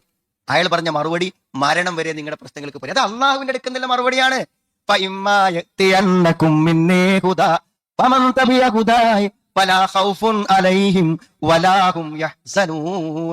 എന്റെ അടുക്കൽ നിന്നുള്ള മാർഗനിർദ്ദേശങ്ങൾ നിങ്ങൾക്ക് വന്നു കിട്ടിയാൽ ആര് എന്റെ മാർഗനിർദ്ദേശങ്ങളെ സ്വീകരിച്ചുവോ ഫലാ ഖൗഫുൻ അലൈഹിം വലാ ഹും യഹ്സനൂൻ, അവർക്ക് ദുഃഖമില്ല, അവർക്ക് വിഷമമില്ല. അല്ലാഹ് പറയാണ്, നമ്മളേക്ക് മടങ്ങിയാൽ മതി. നാളെ നേരം വെളുത്തിട്ട് ഒരു തെറ്റും നിങ്ങൾ ചെയ്യണില്ല എന്ന് തീരുമാനിച്ചാൽ നാളെ നിങ്ങൾക്ക് ഒരു പേടി ഉണ്ടാവില്ല, ഒരു ദുഃഖം ഉണ്ടാവില്ല, ഒരു സംശയ കാര്യത്തിൽ വേണ്ട സുഹൃത്തുക്കൾ. നമ്മളോട് നിർദ്ദേശിച്ച നിയമം അനുസരിച്ച് പോണില്ല, ആ പ്രശ്നം മാത്രമേ നമുക്കുള്ളൂ. അള്ളാഹ് കാണിച്ചെന്ന വഴിയിലേക്ക് മടങ്ങാം. ഇതാണ് ഉസ്താദിന്റെ പരിഹാരം. ഉസ്താദ് പറയുന്നത്, ഈ ശാസ്ത്രീയമായിട്ട് പഠിച്ച ഡോക്ടർമാരുടെ അടുത്തും സൈക്കോളജിസ്റ്റുകളുടെ അടുത്തും അല്ലെങ്കിൽ സൈക്കാട്രിസ്റ്റുമാരുടെ അടുത്തൊക്കെ കൊണ്ടുപോകുന്നതിന് പകരം നിങ്ങൾ ഏതെങ്കിലും ഒരു പഠിച്ച മൂല്യരുടെ അടുത്ത് പോയാൽ മൂല്യർ ഒരു ആയത്ത് ഓതി കൊടുക്കും, അതോടെ പിന്നെ ഒരു പ്രശ്നം ഉണ്ടാവില്ല എന്ന്. എന്ത്? നിങ്ങൾ വിശ്വസിക്കുകയും അള്ളാഹുവിന്റെ നിയമങ്ങൾ അനുസരിക്കുകയും അംഗീകരിക്കുകയും ചെയ്യുകയാണെങ്കിൽ നിങ്ങൾക്ക് പിന്നെ ഒന്നും പേടിക്കില്ല എന്ന്. മാനസിക പ്രശ്നം, ഡിപ്രഷൻ, ആങ്സൈറ്റി, വേറെ ഏതെങ്കിലും തരത്തിലുള്ള പ്രശ്നങ്ങൾ, മാനസികമായിട്ട് വെല്ലുവിളികൾ നേരിടുമ്പോൾ അത് ഉസ്താദിന്റെ അടുത്ത് പോയി കൗൺസിൽ ചെയ്താൽ ഉസ്താദ് പറയും, നിങ്ങൾക്ക് വിശ്വാസം ഉണ്ടോ? വിശ്വാസം ഉണ്ടെങ്കിൽ നിങ്ങൾക്ക് എന്ത് അസുഖമാണെങ്കിലും കുഴപ്പമില്ല, നിങ്ങൾക്ക് പേടിക്കാനൊന്നുമില്ല. എന്താ ഈ പേടിക്കാനില്ലായ്മ? ഞാൻ നേരത്തെ പറഞ്ഞു, നിങ്ങൾ അസുഖം കൂടുകയാണെങ്കിൽ നിങ്ങൾ അള്ളാഹു കൂടുതൽ ഇഷ്ടപ്പെടുന്നു, കൂടുതൽ പരീക്ഷിക്കുകയാണെന്ന് വിചാരിച്ച് സമാധാനിക്കാം. എന്നിട്ടൊന്നും തീരുന്നില്ലെങ്കിലോ, ഇത് ഇവിടെ ഒന്നും നടക്കൂല, പഠിച്ചോ നാളെ എന്തെങ്കിലും ഒരു പരിഹാരം കണ്ടിട്ടുണ്ടാവും എന്ന് സമാധാനിക്കാം. ഇതാണ് ഉസ്താദുമാർ പറഞ്ഞു കൊടുക്കുന്ന പരിഹാരം.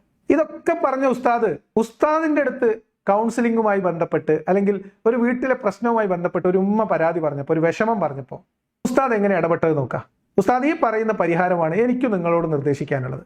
ഈ പറഞ്ഞ അത്രയും കാര്യങ്ങൾ കൊണ്ടുപോയിട്ട് അവസാനം ഉസ്താദ് അള്ളാഹിനെയൊക്കെ ഒഴിവാക്കി ഉസ്താദ് സ്വന്തം കയ്യിൽ നിന്ന് കൃത്യമായ ഒരു ഇടപെടൽ നടത്തുന്നതിന്റെ ഒരു തെളിവും കൂടി ഉസ്താദിന്റെ അനുഭവത്തിൽ നിന്ന് ഉസ്താദ് പറഞ്ഞു. പരിഹാരം എന്താണെന്ന് നിങ്ങൾ വിഷമങ്ങളൊക്കെ മറ്റൊരാളോട് പറയാം. അങ്ങനെയാണ് മനുഷ്യന് സമാധാനം കിട്ടുക. ഞാൻ ഉറപ്പിച്ച് പറയും, ഈ മാനസിക പ്രശ്നങ്ങളായിട്ട് വരുന്ന ആൾക്കാർ ചോദിക്കും, നിങ്ങൾക്ക് ഇടങ്ങേറൊക്കെ ഉണ്ടായാൽ ഞങ്ങൾ ആരോടാ പറയാം? അപ്പൊ ഒരു ഉമ്മ വന്നപ്പോൾ ഞാൻ ചോദിച്ചു, നിങ്ങൾക്ക് ഇടങ്ങേറൊക്കെ ഉണ്ടായാൽ നിങ്ങൾ ആരോടാ പറയാം? ഞാൻ ആരോടും പറയാന്ന്. ഒരു രണ്ട് കാര്യങ്ങൾ ഇവിടെ പറയണം. ഒന്ന്, ഉസ്താദ് എന്താണ് ഇതിന് പരിഹാരം നിർദ്ദേശിക്കുന്നത് എന്നുള്ളത് അവിടെ നിൽക്കാം. രണ്ടാമത്തെ ഒരു പ്രധാനപ്പെട്ട കാര്യം പറയാനുള്ളത്, ഇദ്ദേഹം പറഞ്ഞു പോകുന്നതിനിടയിൽ പറഞ്ഞു വെക്കുന്ന ഒരു കാര്യം, മാനസികമായ പ്രശ്നങ്ങൾ, വെല്ലുവിളികൾ, പ്രതിസന്ധികൾ ഉണ്ടാവുമ്പോൾ ഇത് തുറന്ന് സംസാരിക്കാൻ ഒരാളുണ്ടായാൽ മതി എന്നുള്ള ഒരു തെറ്റായ ധാരണ. ഇപ്പം സാധാരണഗതിയിൽ ഉണ്ടാകുന്ന നമ്മുടെ വിഷമങ്ങൾ, പ്രതിസന്ധികൾ, പ്രയാസങ്ങൾ, അങ്ങനെയുള്ള പ്രശ്നങ്ങളൊക്കെ നമുക്ക് ഒരാളോട് ഷെയർ ചെയ്യുമ്പോൾ അത് അങ്ങോട്ടോട് സംസാരിക്കുന്നതിലൂടെ ആശ്വാസം കണ്ടെത്താൻ പറ്റും. പക്ഷെ ഒരാൾക്കൊരു മാനസിക പ്രശ്നമുണ്ട്, ഒരു പ്രയാസമുണ്ട്, ഒരു അസുഖത്തിന്റെ രീതിയിലേക്ക് വളർന്ന ഒരു പ്രശ്നം, പ്രതിസന്ധി, ഇതിനെ വ്യക്തികളോട് തുറന്ന് സംസാരിച്ചത് കൊണ്ടോ മറ്റുള്ളവർ ഉപദേശിച്ചത് കൊണ്ടോ ഏതെങ്കിലും വൈദഗ്ധ്യമില്ലാത്ത ഒരാൾ മോട്ടിവേഷൻ ചെയ്തത് കൊണ്ടോ അതൊക്കെ വെറുതെ എൻ്റെ തോന്നലാണ് എന്ന് പറഞ്ഞത് കൊണ്ടോ പരിഹാരം ഉണ്ടാവില്ല. അപ്പൊ ആ അർത്ഥത്തിൽ ആ ഒരു തിരുത്ത് മാത്രം എൻ്റെ വകയായിട്ട് മുന്നോട്ട് വെക്കുന്നു. ബാക്കി ഉസ്താദ് എന്താ ചെയ്തതെന്ന് പറയട്ടെ, കേൾക്കാം. രണ്ടാമത്തെ ഒരു കാര്യം, ഇത്രയും കേട്ടപ്പോൾ നിങ്ങൾ വിചാരിക്കും, നിങ്ങൾക്കൊരു പ്രശ്നമൊക്കെ ഉണ്ടാവുമ്പോൾ ആരോടാ പറയാൻ ഉസ്താദ് ചോദിക്കുമ്പോൾ ആ വല്യമ്മ അല്ലെങ്കിൽ ആ ഉമ്മ ഞാൻ അള്ളഹാനോട് പറയും എന്ന് നിങ്ങൾ വിചാരിക്കും. അല്ലെങ്കിൽ ഉമ്മ വേറെ ആരുടെയെങ്കിലും പേര് പറയുമ്പോൾ നിങ്ങൾ ഓലോടൊന്നും പറയേണ്ട, അള്ളഹാനോട് പറഞ്ഞാൽ മതി എന്ന് ഉസ്താദ് പറയും എന്ന് നമ്മൾ വിചാരിക്കും. ഈ രണ്ട് സാധ്യതകൾ അവിടെ ഉണ്ട്. കാരണം ഇത്രയും നേരം ഇത് പറഞ്ഞതിൽ നിന്ന് ഈ രണ്ട്, ഒന്നുകിൽ ഈ ചോദ്യകർത്താവോ അല്ലെങ്കിൽ അവിടെ ഉത്തരം പറയുന്ന ആളോ ആ ഒരു ഉത്തരം തരുന്നുണ്ടോ എന്ന് നമുക്കൊന്ന് നോക്കാം. ഒരു കൗതുകം. എന്താ ആരോടും പറയാത്തത്? ഒന്ന് ഭർത്താവാണ്, മൂപ്പർക്ക് ഇതൊന്നും കേൾക്കാനും പറയാനൊന്നും നേരമില്ല. മൂപ്പര് എപ്പോഴെങ്കിലൊക്കെ വരും, എപ്പോഴെങ്കിലൊക്കെ പോകും, അങ്ങനെയാണ്. പിന്നെ ആരോടാ പറയാ? പിന്നെ പറയാനുള്ളത് ആരോടാ വെച്ചാൽ മക്കളോടാണ്. മക്കളോട് ഞാൻ എന്തേലും പറഞ്ഞാൽ പിന്നെ ഓർക്ക് ഉറക്കണ്ടാവില്ല, ഓർക്ക് സങ്കടാവും, ഓർക്ക് വിഷമാവും. പിന്നെ ഞാനിപ്പോ കുറച്ചായിട്ട് എന്റെ മോളെ കല്യാണം കഴിഞ്ഞപ്പോൾ മരോനോട് ഇടക്കിടക്ക് ഇങ്ങനെ പറയാം. അതിന് എനിക്ക് പേടി. കാരണം മരോ എന്ന് പറഞ്ഞാൽ വേറെ വീട്ടിൽ നിന്നുള്ള ആളല്ലേ. അവനോട് പറഞ്ഞാൽ നമ്മളെ വീട്ടിലത്തെ സ്വകാര്യതകൾ അവരറിയില്ല, നമുക്ക് അഭിമാനത്തിന് പ്രശ്നമല്ലേ. അപ്പൊ ഒരു ഉമ്മയുടെ വിഷമങ്ങള്, പ്രയാസങ്ങള് അവരാരോട് പറയും? നിങ്ങൾക്ക് ഒരു വിഷമം വന്നങ്ങൾ ആരോട് പറയും? ഭർത്താവിനോട് പറയാൻ പറ്റില്ല, ഭർത്താവ് വന്നു പോയി എന്നുള്ള അവസ്ഥയിലാണ്. മക്കളോട് പറഞ്ഞാൽ മക്കൾക്ക് വിഷമാവും. മരുവനോട് ഇടക്ക് പറയും. ഇവിടെയും ഉസ്താദ് ചോദിക്കുന്നില്ല, നിങ്ങൾ എന്തിനാണ് വെറുതെ മരുവനോടും മക്കളോടും ഭർത്താവിനോടും പറയുന്നത്, നിങ്ങൾ അള്ളഹാനോട് പറഞ്ഞൂടെ എന്ന് ചോദിക്കില്ല.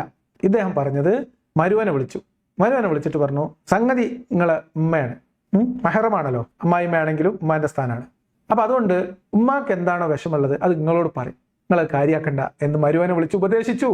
ഉമ്മാക്ക് വിഷമം ഇറക്കി വെക്കാൻ മരുമകന് ചട്ടം കെട്ടി. സൃഷ്ടിയുടെ പ്രശ്നത്തിന് സൃഷ്ടിയെ പരിഹാരമായി നിർദ്ദേശിച്ചുകൊണ്ട് ഒരു സൃഷ്ടി ഭൗതികമായ ഇടപെടലുകൾ നടത്തുകയാണ്. ചെറിയ പ്രശ്നത്തിന് ചെറിയ പരിഹാരം. ഈ ഉസ്താദ് ഉമ്മാന്റെ പ്രശ്നം വിഷമം വരുന്ന സമയത്ത് അത് പറയാൻ ഒരു ആശ്വാസത്തിന് മരുവനെ ഏർപ്പാടാക്കി കൊടുക്കുന്നു. ഭൗതികമായ പ്രശ്നം ഭൗതികമായ പരിഹാരം. മനുഷ്യന്റെ പ്രശ്നങ്ങൾക്ക് മനുഷ്യർ കണ്ടെത്തുന്ന, നിർദ്ദേശിക്കുന്ന, മനുഷ്യന് ആശ്വാസം കിട്ടുന്ന, പ്രതീക്ഷയിലല്ല, നാളെയല്ല, മരിച്ചു എന്നിട്ടല്ല, ഇപ്പോൾ ആശ്വാസം കിട്ടുന്ന ഒരിടപെടൽ നടത്തിയ ഉസ്താദിന് ഒരു വലിയ സല്യൂട്ട് കൊടുത്തിട്ടാണ്. ഇത്ര നേരം വയൽ പറഞ്ഞ ഉസ്താദിന്റെ മുമ്പിലെത്തിയ ഒരു ഉമ്മാന്റെ പ്രശ്നത്തെ പരിഹരിച്ച വിധം താ നിങ്ങൾ കേട്ടോളി. അപ്പൊ ഞാൻ എന്ത് ചെയ്തു വെച്ചാൽ അവരോട് പറഞ്ഞു, മരുമകനെ വിളിച്ചിട്ട് ഞാൻ പറഞ്ഞു, ഉമ്മാക്ക് എന്തൊക്കെ പറയണ്ട അതൊക്കെ നിങ്ങളോട് പറയും. അത് പറയുമ്പോൾ നിങ്ങൾ അതിനെ പറ്റി ഒന്നും വിചാരിക്കരുത്. കാരണം അവർക്ക് നിങ്ങളോട് പറയുമ്പോൾ ഒരു സമാധാനം കിട്ടും. ഇവിടെ പറയട്ടെ, ഒരു മഹറമായ ഒരാളാണ്, പറയട്ടെ എന്ന്. അങ്ങനെ ഇവിടെ പറഞ്ഞു, നിങ്ങൾക്ക് എപ്പോഴും വിഷമം ഉണ്ടാവും, ആരും ഇല്ലാത്തപ്പോൾ നിങ്ങൾ ഓനോട് തന്നെ വിളിച്ച് പറഞ്ഞോളൂ. അവരെല്ലാ പ്രശ്നവും തീർന്നു. മരുന്ന് കഴിച്ചത് കാറിൽ നിന്നൊക്കെ അതിനെ ഇറക്കി കൊണ്ടുവരുമ്പോൾ ഏത് കോലത്തിലാണ് ഗുളികമ്മേണ വരുന്നത് പറയാനൊരാളുണ്ടായപ്പോൾ തീർന്നു. അത്രേ ഉള്ളൂ. ഞാൻ ഉസ്താദിനോട് പറയുന്നത്, ഉസ്താദിനെ വേണ്ടി കമന്റ് ബോക്സിൽ എഴുതിക്കൊണ്ടിരിക്കുന്ന ആൾക്കാരോട് പറയുന്നത്, ഉസ്താദ് ഇവിടെ ഒരു ഉമ്മാന്റെ പ്രശ്നം, ഒരു ചെറിയ പരിഹാരം, ഒരു ആശ്വാസം മരുമകനോട് സംസാരിക്കുന്നതിലേക്ക് ഏർപ്പാടാക്കി കൊടുത്ത് ഉസ്താദ് നിർദ്ദേശിച്ച ഒരു പ്രശ്നം ഇവിടെ അള്ള പിക്ചറിലില്ല, അള്ള ചിത്രത്തിലില്ല, അള്ളാഹ്ക്ക് ഇതിനകത്തൊന്നും ചെയ്യാനില്ല. ഞാൻ പറയുന്നത് അതോടുകൂടി അവരുടെ പ്രശ്നം തീർന്നു, അവരുടെ പ്രയാസങ്ങൾ കുറഞ്ഞു എങ്കിൽ ഇത്രയെങ്കിലും ആശ്വാസം ഈ ഉമ്മ രാത്രിയും രാവിലെയും മുഴുവനായിട്ട് കുത്തിയിരുന്നിട്ട് അള്ളഹാനോട് ഉമ്മാന്റെ വിഷമങ്ങൾ പറഞ്ഞാൽ മാറുമോ? ഉത്തരം കിട്ടുമോ? ആശ്വാസം കിട്ടുമോ? സമാധാനം കിട്ടുമോ? ഇത് മാത്രം ആലോചിച്ചാൽ മതി. ഈ ഉമ്മ നിങ്ങളുടെ വീട്ടിലുള്ള ഉമ്മയാണെന്നോ അല്ലെങ്കിൽ നിങ്ങൾ തന്നെയാണെന്നോ വിചാരിക്കുക. ഈ മരുമകൻ നിങ്ങളാണെന്നോ അല്ലെങ്കിൽ നിങ്ങൾക്ക് അറിയാവുന്ന ഒരാളാണെന്നോ അല്ലെങ്കിൽ നിങ്ങളുടെ മരുമകനാണെന്നോ നിങ്ങൾ വിചാരിക്കുക. ഈ ഒരു പ്രശ്നം നിങ്ങൾ അള്ളഹാനോട് പറഞ്ഞാലാണോ തീരുക, ആശ്വാസം കിട്ടുക, അതോ സൃഷ്ടികളുടെ പ്രശ്നങ്ങൾ, സഹജീവികൾ പരസ്പരം സ്നേഹിച്ചും സഹകരിച്ചും അവർ കൊടുക്കുന്ന ആശ്വാസങ്ങളാണോ ആശ്വാസമായിട്ട് ഭവിക്കുന്നത്? ഏതിനാണ് റിസൾട്ട് ഉള്ളത്?